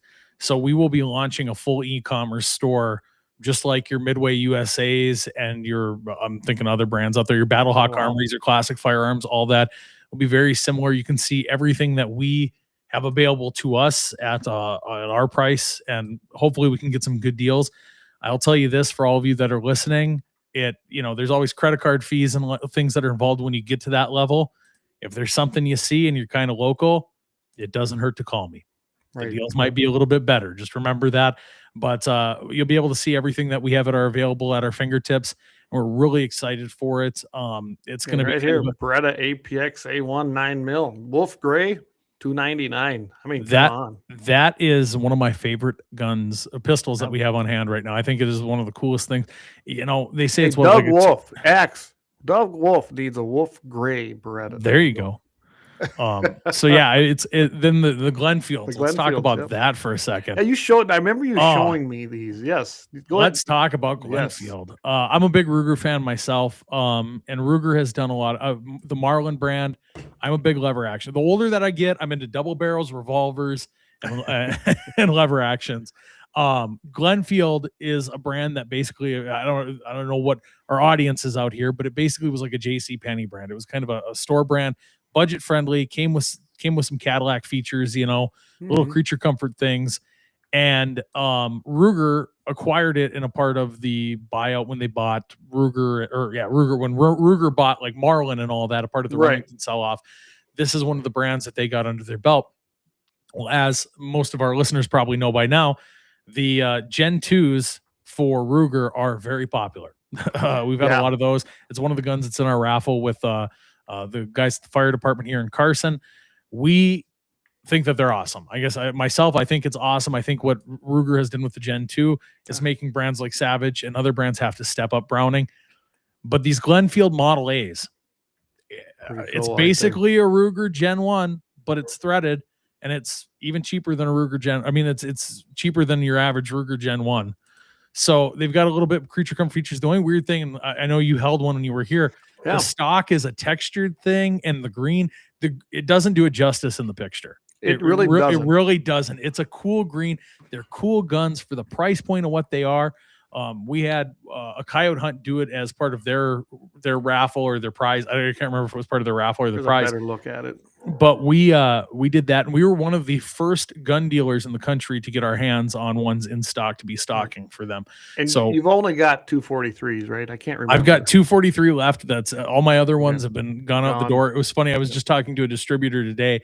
They're like, well, have you got anything that was kind of hard to find since you've been new? And I've got a handful of things that I have. You've got a couple things in there. I got a couple things. Well, a lot of them sold, but this one in particular, I said, well, I got a handful of these Glenfield Model A's. And they go, how'd you get those? And I go, I literally watched the countdown go as they were going. And then I got fear of missing out and went and bought some of them. And right after that, got a phone call from my distributor. He goes, you realize you're one of the X amount of dealers in the country that got those. And I'm like, cool. So, but yeah, no, Brian asks, are they a rotary mag? They're the standard Ruger mag. I believe it is a rotary style where they go in levels. They're nice guns. I haven't shot one yet, but I've handled the one that there's enough because everyone who comes by, I show it to. I think they're really cool. I like that it's not just everyone in the comments when they released it said, yeah, it's just a Ruger Gen 1. It is, but it isn't. There's some extra stuff on it. The stock is completely, I mean, it's similar, it's obviously the same blown mold plastic polymer thing, but the texture of it, the color of it. So really I can tell you when I was holding that, I mean, I thought it was a nice gun, honestly. And the price point, you ain't going to beat that for getting it. And it's threaded. It's ready to rock and roll. The texture is, I don't know. I liked it, I guess. And I don't know. I thought it was a nice gun for the money, especially if you're starting out. I could see that being your first gun you give to your son or your daughter. Absolutely. Maybe your wife's new to hunting. There's your gun. That's your gun. It really is. It was funny. My wife, so we got in some 6.5 Creedmoors, and like I said, that's kind of her caliber now. She really likes it. She can handle it. It's got a lot of knockdown power for what it is. Yeah. And when we end up selling that one, she goes, I'm a little bit disappointed. I go, why? She goes, I was excited for that to be my gun. I wanted to have a suppressed hunting rifle like you do. Yeah. So no, they're really nice. But yeah, so the big thing going forward, we'll still have all the local service you want. You don't see something you like, you still call me, because when it comes to this e-commerce stuff, some things are limited that you aren't going to be able to see. But we're moving into the next step of growing, and we're really excited about it because we can bring that local service and kind of that small town, Carson's, 250 people. Well, we want to be able to bring that to a bigger audience. And also our local guys, it serves you a lot better because you don't have to call me, text me. You still can. You're still more than welcome to. But you can just go and look at, hey, this is what we have. This is kind of the price. And like for local guys, it does not hurt to give me a call because sometimes the deals are better. If I'm in a good mood, we're selling guns, right? Well, you and I talked about one in particular one, and I just this Ivor Johnson, and I just I like niche guns, and I mean, come on, an AR shotgun. It is crazy. They actually today, I mean, $250 is what you marked at, and like I should just swing in there Friday and get it. But they're just a cool gun. That's the thing. Like some of the stuff that we've been finding are cool. There's ATI. That's a lot of people know them for their ARs, their Alpha Max. That they have, but they make a shotgun. It's it's somewhere in there. That's that pointer. That's a little bit different deal. Yeah. But these they make those, and they're so cool just because of the price point. Oh yeah, that Weatherby. That's a nice gun too. That Weatherby is a nice gun. I'm hoping that beautiful gun. I want to sell guns. I'm in business to sell, but that's the one that I'm kind of. I know you want that one. I've been humming and hawing over things. That was actually a limited run for this quarter 4 that they did, and that was it. But anyways, so did I go buy another shotgun? I don't remember.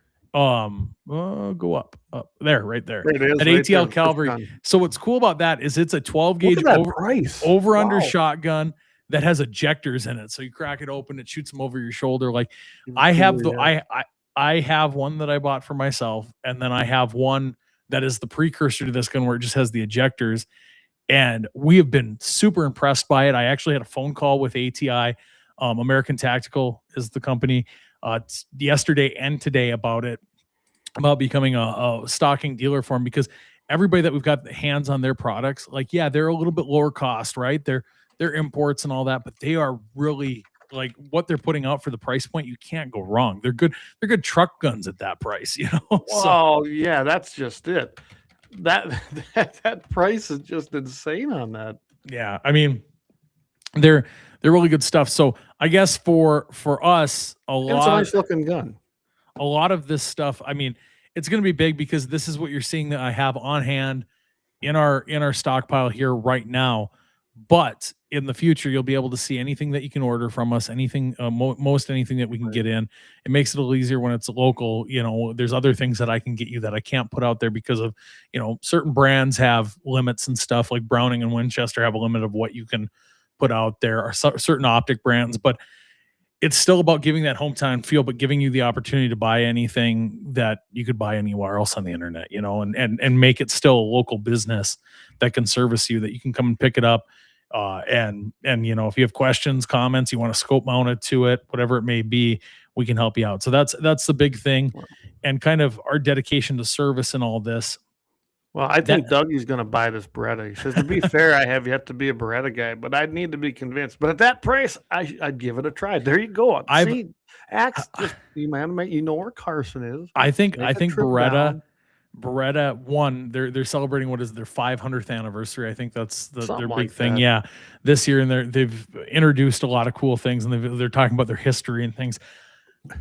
This might be an unpopular opinion. I'm sure I'm going to rile someone up in here. I think that right now in the market of shotguns, I've shot $30,000 shotguns all the way to $100 Hatfields. And I will tell you this, I think right now in the market, the best bang for your buck is a Beretta shotgun, an A300 or an A400. It's probably an unpopular opinion to people. I know people that don't like them. Like I said, I am very much a shotgun guy. I love shooting trap, but I think at this point in time, I've shot not all of them, but most of them. I got a Beretta sitting over here because so I'm an anomaly. Maybe I have one of everything. It seems like. Yeah, but I think when it comes to semi-automatics, A300, A400, best shotgun on the market in my mind. When it comes was to that the one that old Tampon Tim was trying to run? I can't remember. Oh, maybe. Our governor that probably was Jamie, and she was showing him how to do it properly. It was great.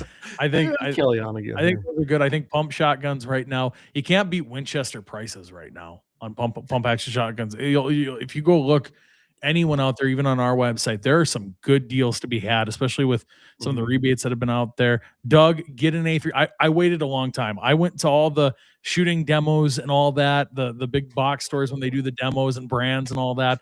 The first one that I ever shot was at a Ducks Unlimited event in Dallas, Texas, or in Houston, or San Antonio, Dallas. It was Dallas, Texas. I had to think about where we were for that a few years ago. That was when Savage introduced the Renegade. And we went out, and I had never shot one before. And I went out, I'm like, oh, I really like this. And then I did it over and over again to the point where I'm like, I don't know why I don't own one of these. So finally, I got one of those. I think they're very good for what they are. The price point, you can't go wrong. It's quality. It's Beretta. I mean, there's a reason Beretta has been around as long as it has. And I think just good stuff. And I believe their A3, at least their A300 line is made in America. They're made in Georgia. Okay. Yeah. I was just reading some of the comments here, and there's some good ones. Yeah, it was the same one that Tampon Tim was trying to load. Yeah. So Doug says, yep, maybe we can work out a deal with the Grey Wolf pistol. Yeah, there you go. So I'll send your number to him, then he'll have it. Absolutely. There's been Sorry, John. It's South Dakota, a little angry man in arms down there, and this is North Dakota, and Doug's the North. It's easier that way. Hey, we can all work it out. We can all be friends, right? So, yeah, we're like I said, we're all on the same team. I think what's good for one is good for most, right? So it's especially. So I don't really view him as competition. He is where he is, and I'm where I'm at, and we can make it all work, right? It isn't like we're in each other's backyards, and I think he does a good job. I've followed him for many months now, and I think John's a good guy. Yeah, I can tell you, been there too, and it's just like your place. You go to his place. Think about this too. When you're going into the local FFL dealers, a lot of time you're going to these people's homes, so be respectful of that, like you would anybody else's property, but it also builds that relationship as it would as a landowner trying to hunt. To me, yeah. I mean, it doesn't get any more real than knowing your FFL dealer like that. And I think people miss out on that when they go to the big box store.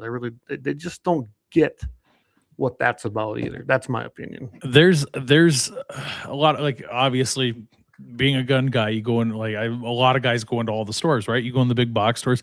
When we lived in Fargo, it was cool because you could go from everything from someone as a home-based FFL all the way up to your Shields, right? Your Cabela's, Right. if you went down to the cities or Grand Forks.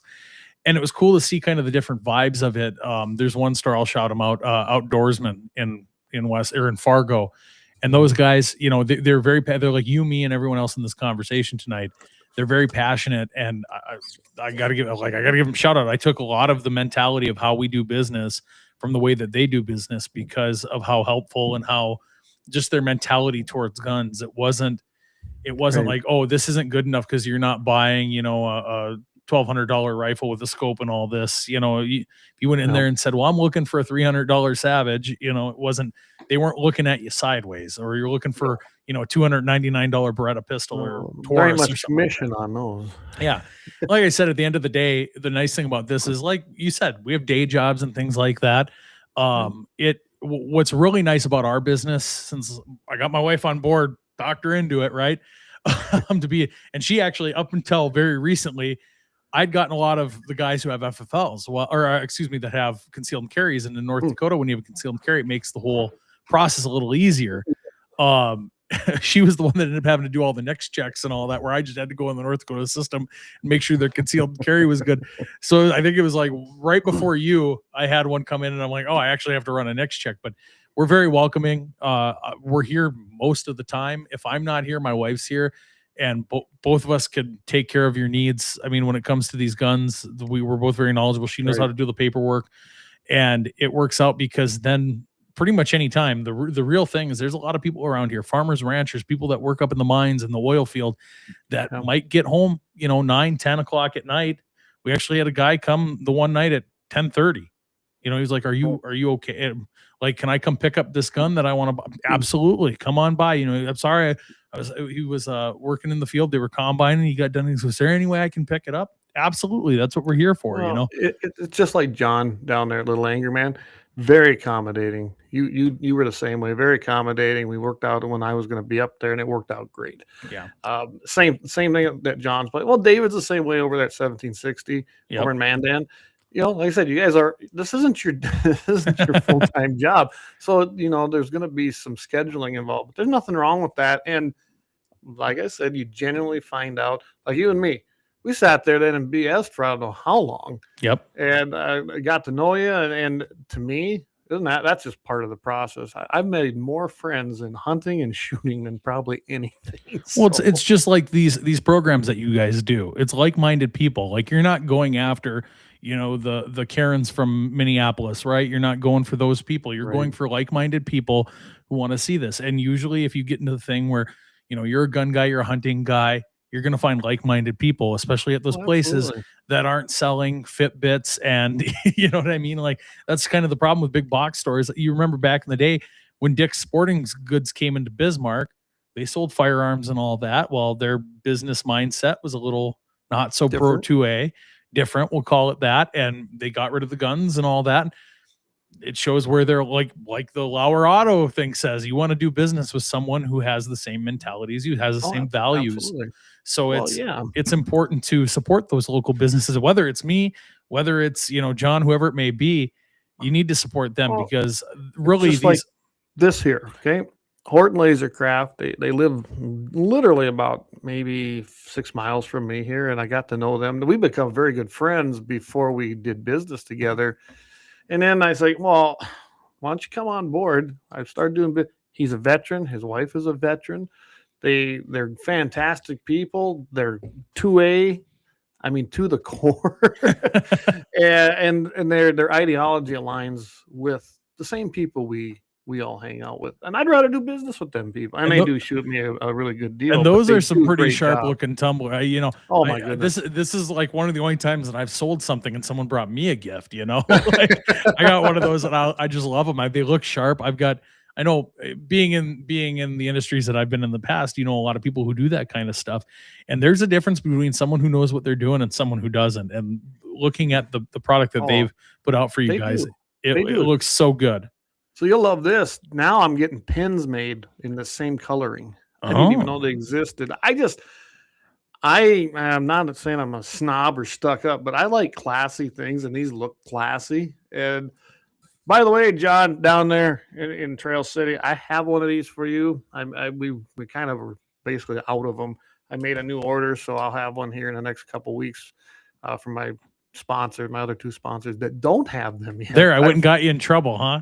No, I actually had that planned anyway. I started giving these out, and especially to our sponsors, because they're just cool looking, I think. Yeah. And so I mean, it's all about, like you said, same mentality, same team. You gotta even, like I said, if I lose business to John, that's fine. If I lose, to 18, I can't remember the name, 17, the numbers are the number. 1760. The numbers don't work in the brain, right? No, like even them, it's we're all on the same team. If we can promote firearms and promote responsible gun ownership and all that, getting guns to the right people, awesome. And David, he's coming on board. He's going to be a new host on here with 701 Marksman. I'm looking forward to that, because I'm not. I mean, I've shot long range, but I am not the precision shooter that he is by no means. And it's going to be very interesting to watch his show. And he's probably got more knowledge in his head than I've probably forgotten. You know what I mean? You can sit and talk to these guys who are long range shooters. Oh my goodness! And the mentality of what they put into their firearms, into their optics, into what they do is completely different than me or you shooting a deer at 20, 30, you're 100 or 200 yards, you know what I mean? Or more. Absolutely. It's like, oh, that little bit off, that'll be fine. I don't gotta, it's not for them. I mean, the only thing I get pretty precise on is my prairie dog gun. Jamie can attest, an axe. I can drill dogs out there with that Swift. I mean, that's my baby. My 220 Swift. That is my prairie dog killer. That's kind of what I made it for. We got really early. Speaking of prairie dogs, I got into the 17 HMR thing really early. Mm-hmm. And I've got one that I don't know what the serial numbers are really low on it. Okay. And I've been a big fan of that round. The only the problem with that is when we had ammo shortages like we did during the pandemic, gets hard to find, gets expensive to find, luckily we were smart enough. We bought a couple cases of it because we kind of saw the writing on the wall. But I don't know. I wish in my mentality, like in my head, and I know Savage kind of brought it back a little bit. I don't know if they still make it, but the 222 Remington, I wish that round would, because I think that would be a pretty cool suppress. I have one. I have a 222 Remington. I load for it, so I can still. I've got you can kind of find the ammo. I actually was this is going to make me sound, I like to rummage sale, and we were at a rummage sale, and these people had just those Quaker State oil boxes, if you remember those. Full of boxes of 222. I don't own a 222. I like the round, just never had one. I remember my grandma back in the day had one. I think it's a cool round. I like the design of it. It's old school. I think it's funny because when we went to this, I look in there, I'm like, oh, it's brass, looking at it. And there were a couple loaded ones here and there. And I'm like, well, what would you want for this? And they go, well, just give me like $2 for the whole box. Oh, geez. Couldn't get my wallet out. There was even loaded rounds in a couple of the boxes, like one or two. Couldn't get my wallet out fast enough. And I'm sitting here, well, now I'm searching for a 222 Remington. I bought the dies a few years ago because I got that idea, and so I've got the dies for it. I got the brass. I just need to finish the mentality, right? I'll have to give you a load you can try, because I worked one up for my gun, and it did. Honestly, that's an older gun. It's a Remington. It's actually a Remington. Oh, I'm trying to remember, 722s. Does that sound right? They're the older. They're very older models. I don't remember. I don't know. Not a 700. But anyway, I found this gun. I was kind of, I want that gun. And of course that's the 222. So I had to actually work on the load a little bit. The gun's been shot a lot. So I made it shoot. I'll have to give you a load. I got one that I built for it. Absolutely. And I don't remember. It's been so long since I shot it. It's not VMAXs or anything. It's just a simple Sierra, soft boat tail. So pretty simple. Yeah, I was gonna say, and that's the cool thing about some of those old rounds is they're or older. I shouldn't say like it's super old because it really, I mean, like it isn't like some of the ones out there. But what I like about some of these old school rounds is we're in a day and age where Weatherby just announced a new round today. You know, there's so many rounds that are out there. I am kind of infatuated with the 7 PRC personally. That Weatherby that I've got is, or that's sitting on in my stock right now is going on there. But I think that there's so many calibers out there. And a few years ago, I said to myself, I'm like, Jared, you need, especially when like the ammo shortage was, I'm like, Jared, you need to narrow this down a little bit and stop having one of every caliber, because then you got to have, like, if you reload, like a lot of people do in this thing, you got to go and have the dies for it. You got to have whatever powder it uses, right? You just start getting like, what happens when you can't find the bullets for it because it's a weird thing. Tug said it. Too late. Yeah, and I keep falling down the rabbit hole of these new calibers. That 20, like I talked about, that 22 arc intrigues me. Like I've seen enough of them. I was not on board really with it. I'm like, why do we need a 22? Now they make a 22 Creedmoor and all these 22 rounds for coyote hunting and stuff. I'm like, just because, and now I'm like, oh. I mean, the 222, I just looked it up. 1950. That's 76 years old. So it is an old round. It's an old round. But I just like, I'm kind of curious. Developed by Mike Walker, an engineer at Remington, he was a bench rest competitor. I did not know that. Out of Johnstown, New York. Wow. So who'd have thought? Yep, there it is. The Remington Model 722. I knew that's what I have. It sounded right. I wasn't. I'm not a historian by any means. The accuracy is flat, and I can speak for that. It's a flat shooting round. Like I said, I've shot it. I shot it quite a bit for a while. The faster 220 Swift and 22 250, they provided more reach than 222 Remington. Of course, overtook it is what happened. So I don't know if you've had like a lot of them.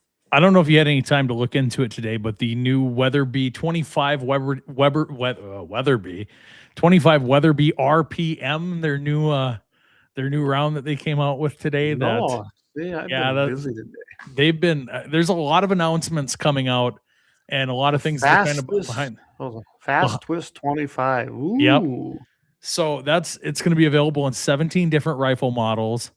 It's going to be interesting to see what that does. I'm all about like seeing things on paper and seeing the numbers, but I also want to see the thing in person and how it actually works. But it's just another round. There's some images out there online of it compared to the 25, whatever the other 25 that they had before years ago. But there's some of the stuff there. You can add a 25 Creedmoor. Yeah, I mean, they're giving you all the stuff. They're giving her hype already. The only problem with them releasing these rounds is just like when the 7 PRC came out. You can only get the ammo so many places, unless you can figure out how to, neck down or size down or do whatever, that's more work than I'm willing to put into a new caliber. But, it's a reloader's dream, they claim. Oh, you just dunk it into the powder and fill it up to the neck and call it good, or one of those. That would be. I see they got you can stack it up against the 25 Weatherby RPM versus a 257 Weatherby Magnum, the 25-06. Now I have a 25-06 and I have a 257 Roberts. I love both them guns. That 257 Roberts, I love that. That's another one of those rounds that's just like, it's elusive to me. It's like I really like the concept on paper. I don't know that I need to own one. Like Doug said, Jared, quit trying to be responsible. The problem is if I don't be responsible, then I need a bigger house, and I already have a pretty big house. I love my Roberts. I don't shoot it enough. I do love it. Mine's in a Kimber, actually. Oh, really? It's a very nice shooting gun. It's a nice looking gun because Kimber uses a lot of, they just make a high end gun or higher end gun. I love that gun though. It's a flat shooting gun, but I'll be honest. I shoot my 270 in a Model 70 that I bought when I got out of high school. That is my deer gun. It's what I'm most comfortable with. And that's what I grab every time. Not that I haven't used other things, but you think about the 243, the 270, 30-06. Of course, again, in handguns, 1911. Yeah. Them are the iconic guns that I don't know. They're still shot today. I am so pro. I'm most guys that talk about 6.5 Creedmoor. I'm that with a 270. My very first gun that I guess I actually owned. I got it for my birthday from my dad, a 270 Savage Edge. Now it was before they rebranded it to the Access. They got a little lawsuit. I remember those. Had a little lawsuit with Ford there, but I've got one of those, and that gun, that cheap whatever, it was an entry level gun. Yeah, I'm guessing that they were probably around $300 when they first came out, or when they came out. Probably less than that. Yeah, probably less than that. Cheap. I mean, not cheap, but still a good shooting gun. That gun that I have there has killed more things, deer, coyote, whatever, all out of all my guns that I've made, maybe other than some, shotguns or whatever with pheasant. But that gun has taken down more animals and shot more lead out of the barrel at a target than any gun that I've ever owned. And finally, 2 years ago, I decided I'm retired. That gun has done what it's done. And I went out and I wanted to get I got into the suppressor thing, and I went and got into the suppressor thing. I was like, you don't need to be threaded. You can just sit in the safe and enjoy your retirement and get pulled out every once in a while. But now my go-to deer gun's a Browning X-Bolt, and I have been very, very happy with that gun. I'm a big fan of the Winchesters too. I've got a Winchester, but I went to 300 Win Mag in my Brownings. And my Browning for deer hunting, I know it's a little overkill, but they don't run far.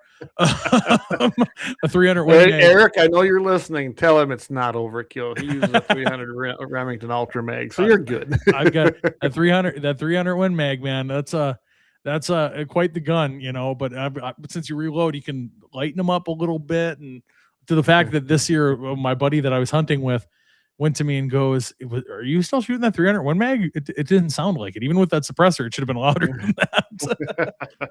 But yeah, what's cool about, Weatherby, you're going to see things now in the coming weeks of people in the next week and a half of all these brands releasing things, kind of culminating around the middle of January because of SHOT Show. And yes. I talked about SHOT Show. I was going to say, I want to touch on it a little bit because we are actually going this year. We're very excited.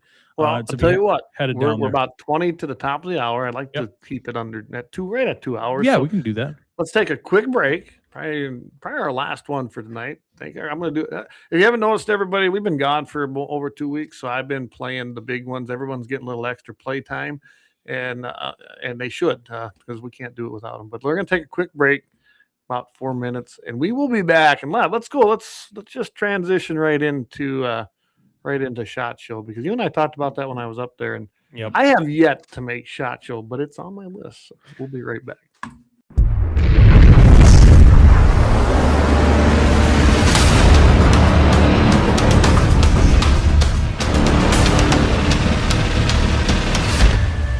Lauer Auto Repair, located at 309 South Washington Street in Bismarck, North Dakota. Give them a call at 701-258-6308. The team of mechanics at Lauer Auto can take care of any problem your vehicle is having. And when you do business with Lauer, you can be assured you're doing business with a pro Second Amendment America First repair shop. There are plenty of other auto repair shops in the Bismarck-Mandan area. But why take a chance at patronizing a shop that might not have your beliefs at heart? Make no mistake. Lauer Auto is your pro Second Amendment repair shop. When you talk to the guys at Lauer Auto, don't forget to tell them that you heard they are a sponsor of Guns and the 701 and that you appreciate their support of our pro Second Amendment, pro North Dakota live stream and podcast. That's Lauer Auto Repair, 701-258-6308. 701-258-6308. Located 309 South Washington Street in Bismarck, North Dakota. When you want it done right, go where Lemmons go. Kalon's Auto Service, owned and operated by Kalon and Misty Foss, lifelong locals with over 25 years experience. From modern rides to classic restorations, they can handle it all. Top quality work, fair price, and honest hometown values. Located just 1 block south of Highway 12 on 6th Avenue West in Lemmon. Kalon's Auto Service, serving you with all your auto repair needs. For For the best gun gear for every and any situation, Little Angry Man Arms LLC has you covered. Top-notch guns from top-name brands like Winchester, Glock, Sig Sauer, and Ruger to essential extras from Magpul's, Streamlight, Hollow, Sun Optics, and more. Little Angry Man Arms LLC have everything to make your shooting adventures a success. Visit littleangrymanarms.com today and gear up for your next big hunt, competition, or home defense. Don't miss out on our exclusive deals. Little Angry Man Arms LLC, based in Trail City, South Dakota, your ultimate hunting partner. At Horton LaserCraft, we believe in the power of personalization. Whether it's a cherished memory, a special occasion, or a unique gift, our custom laser engraving brings your vision to life. Our expert craftsmen and state-of-the-art technology ensure every piece is a work of art. From personalized decor to one-of-a-kind keepsakes, Horton LaserCraft makes every moment unforgettable. Horton LaserCraft is owned and operated by a local veteran and his wife located near Thunderhawk, South Dakota. They provide custom laser products at a reasonable price, and their turnaround time is fast and efficient. Custom board cutting, glassware, decanter sets, mugs, assorted stainless steel jewelry, assorted tags, decor, custom acrylic nightlights, and much, much more. Call them up at 605-545-7535. Horton LaserCraft, where memories are engraved.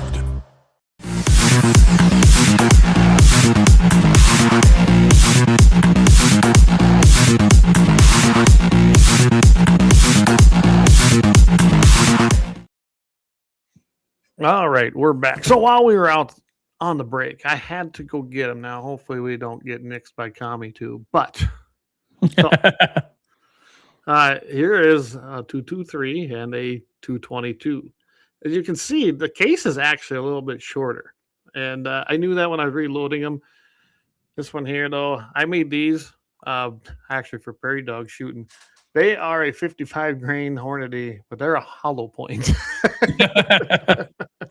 So, yeah, I was loading 22.6 grains of IMR 4064 in it with a CCI 400. Yeah, they were cruising, man. They did the job. They were a lot of fun. Yeah, they're little. If you look at them, they are a very little case. Yeah, they're very. It's a very interesting round. It is. I know, like the 223. Me and a buddy of mine were talking today about mixing up some coyote rounds today with 223. And I don't remember, like we were looking in the books, I had the Nosler and the Hornady and all that laid out on my desk, and we were talking about like speed. And I don't remember what the speed was that I said, and it was like kind of the max of what it says in the book. And he goes, "Well, I needed to go like at least 300 feet per second more than that." And I'm like, "This is like 110% compressed load." Like I don't. There ain't a lot of room in this one. I was like, I don't know that you can fit that much powder in there. Yeah. Well, is it? I've got 22.6 grains in there, and that's IMR. Well, if anyone that reloads knows, that's a stick powder. So you know what you're dealing with there. I've converted a lot of mine over to ram shot. I love the granule powder, and it burns cleaner. But I still use 4064 and a few things. It's just the gun. Those two particular guns, that's what they shoot the best. So that's what it is. That's the beauty of reloading. You can cook up your own whatever works best for your gun, for whatever the situation may be. Like I said, even with my 300 Win Mag, I've got kind of some undercooked loads, I'd call it, because for what I'm doing it for, I'm not taking down a moose or an elk to make it actually. Don't be scared of them like that. They like load it down a little bit. Loads. David will know. David's the guy. It's one thing when you crunch, but the other thing when you try and fill it up, and it's like way over the top. Hey, like I said, 270's my gun. If Jack O'Connor loved it, I can love it, right? I mean, come on. I'm with you there. I think 270 is a great round. It'll be interesting. We kind of touched on it going out here, and I'll transition us into SHOT Show. Yeah, I've been, like I said, I came from the media world, and I have tried to go to SHOT Show for as long as I was in media, or at least like the first year that I was in it. So for the last, I'd say 10 years, 12 years or so. And it is it is kind of the pinnacle. You talk to guys that go to it, especially your first time. It is a big deal. It's the shooting and hunting and outdoor trade show. It is the one to go to. Only dealers and people in the industry can go to it. There's a vetting process for you to go there. And it's just one of those things. In our mentality, yes, it's going to be a fun trip for us. I won't lie. I'm going to go to Vegas. I already said it. I like to gamble. We're going down there a couple days early to get that out of the system. I'm going to stay at some nice hotels and all that. But and there's a lot of them there. There's a lot of, for us, it's going to be able to bring back that the latest and greatest and have a little bit of hands-on of what's out there for people. Because, I mean, as you guys know, there's always something out there, but there's these other companies that people don't know anything about. You know, for every gun company you know about, there's 10 other ones that are either just getting started or, even us, 701 Arms, right? Like people from your program probably have heard of us at this point, especially if you've been listening for almost 2 hours now. They definitely have heard of you now. Yeah, you definitely heard about us now.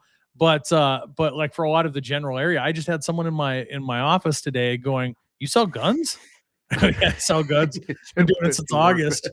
Like every one of your friends has bought one from me. Where were you? Well, like the SHOT Show is definitely it's on my bucket list, and I know enough FFL dealers. I could probably get in. I think that you could get in under media just on this. The following that you have, you've got enough web presence. I really think the issue that I ran into was I was on music like rock stations and sports stations, and we had absolutely nothing to do with the gun industry. But me and a buddy of mine tried for many years to get in on it. I think it'll be really cool, and it's more than just guns. Obviously, there's hunting things and archery things, but it's all focused around the area. And just seeing some of the stuff that we're seeing online, it's a whole nother level to that.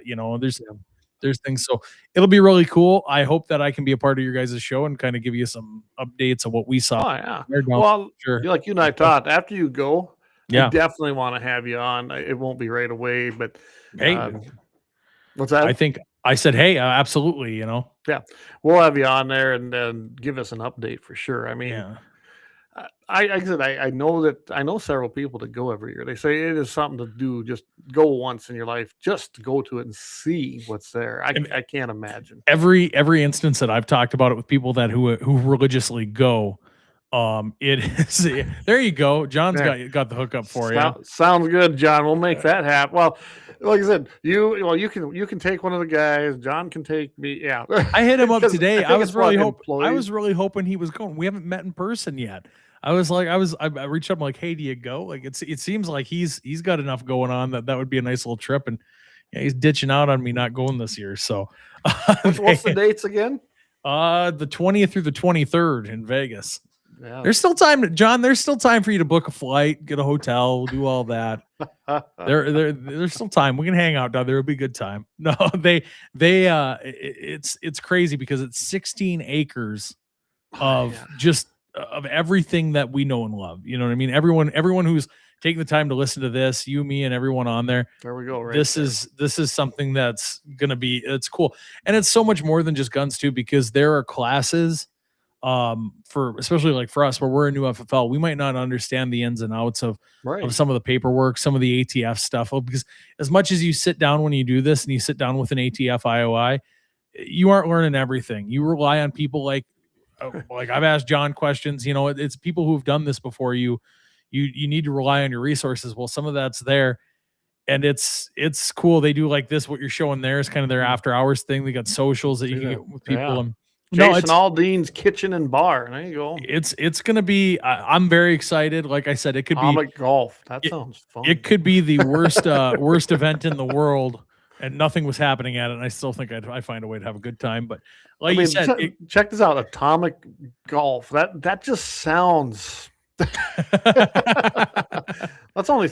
Oh, I like that. They don't tell you how far it is. It's a 13-minute drive from the Venetian. If you've never been there, it isn't that far away. Get an Uber. It'll be good. Don't try and walk. That's what I learned. You don't try and walk through Vegas. And while you're down there at Vegas, trust me, guys, go down and see the old strip while you're there. I've been to Vegas a couple times. So this time cool to go down there. This time going down there, we were just there in July. We went over like the 4th of July.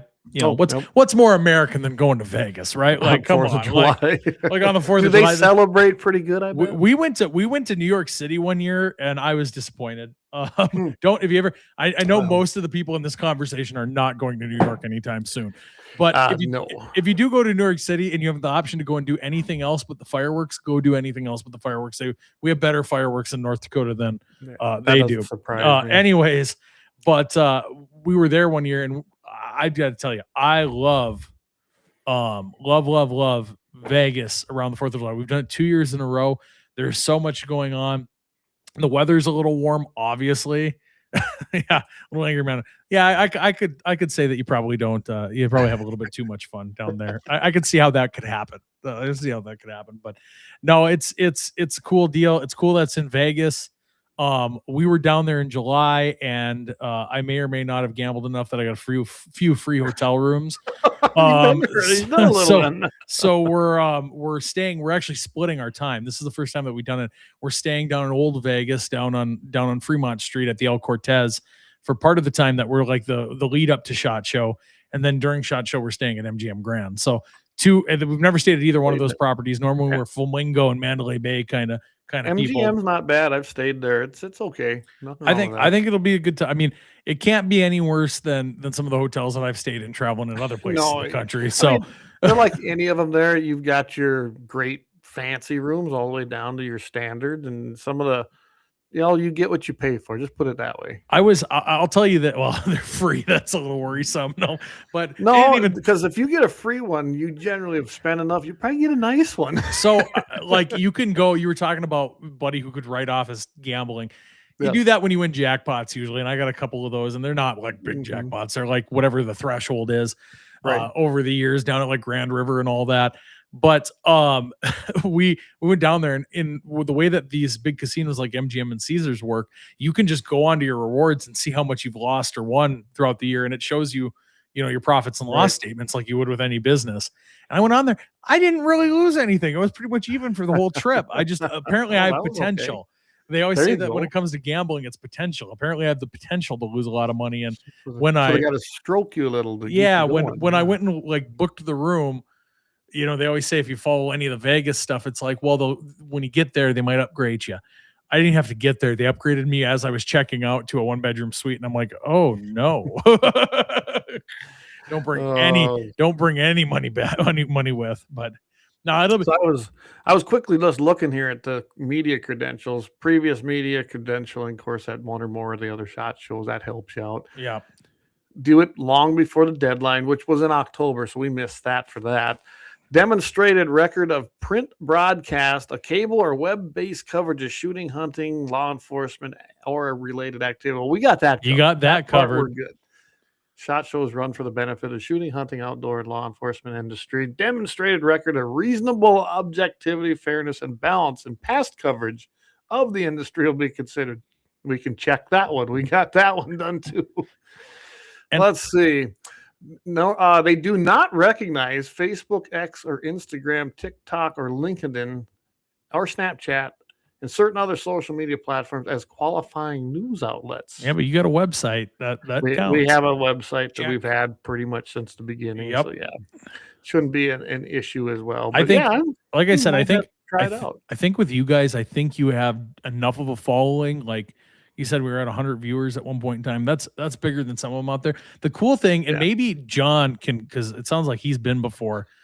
In like when you go and sign up for it, obviously there's blood semen sample that you got to give them and all your stuff, But one of the rules is because you got new technology and all that there. Right. There's no any kind of photography there.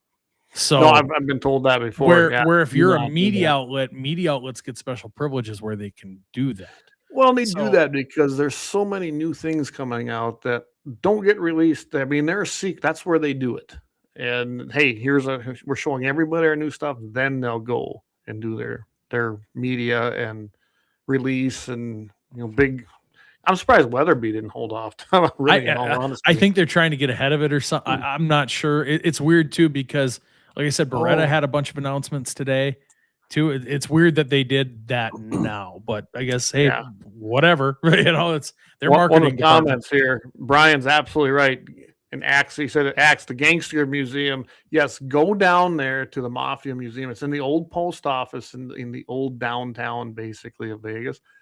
It's 5 stories. They take you to the top, and then you work your way down. I highly recommend going to that because we've never been. That's like the one thing that we've talked about doing. We finally this year we went to the because we've been there 2 times before this.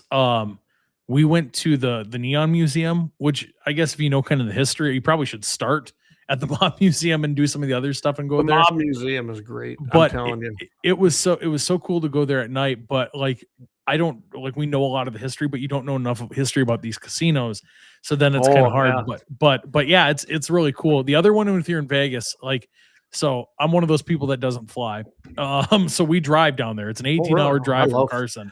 I love flying. But you get to see some of the coolest things between Utah and Wyoming and all that. So, so it's a nice drive, even though it's a little bit long. I like driving.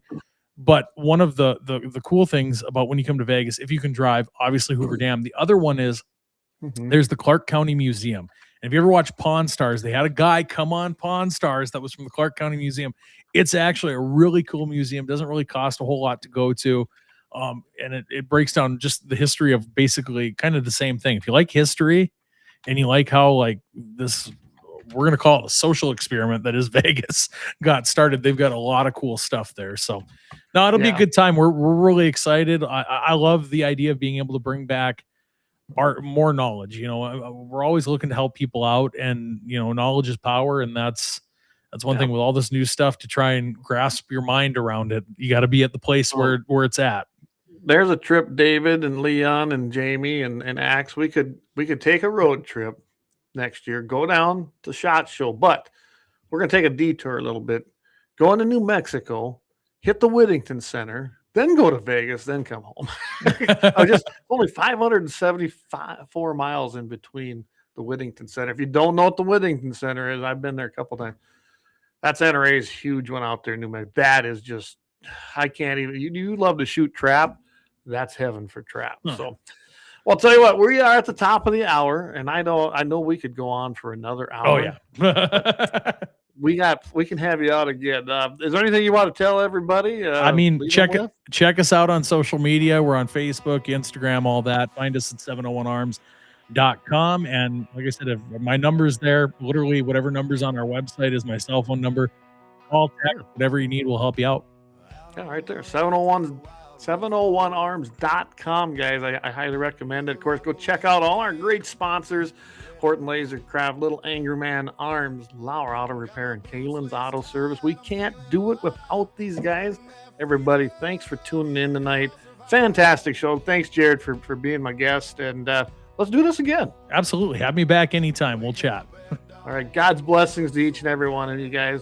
Keep your powder dry. And don't forget, Friday morning, KFYR, 550 AM radio, Mitchell in the morning. I'll be on there bright and early at 7:15 Mountain, 8:15 Central. And then Blackbeard Logic. I don't know who Leon's got coming on Friday night, but I'll tell you what, it's always going to be a great show. 5 o'clock p.m. Mountain Time, 6 o'clock Central. We'll see everybody Friday morning. Thanks again.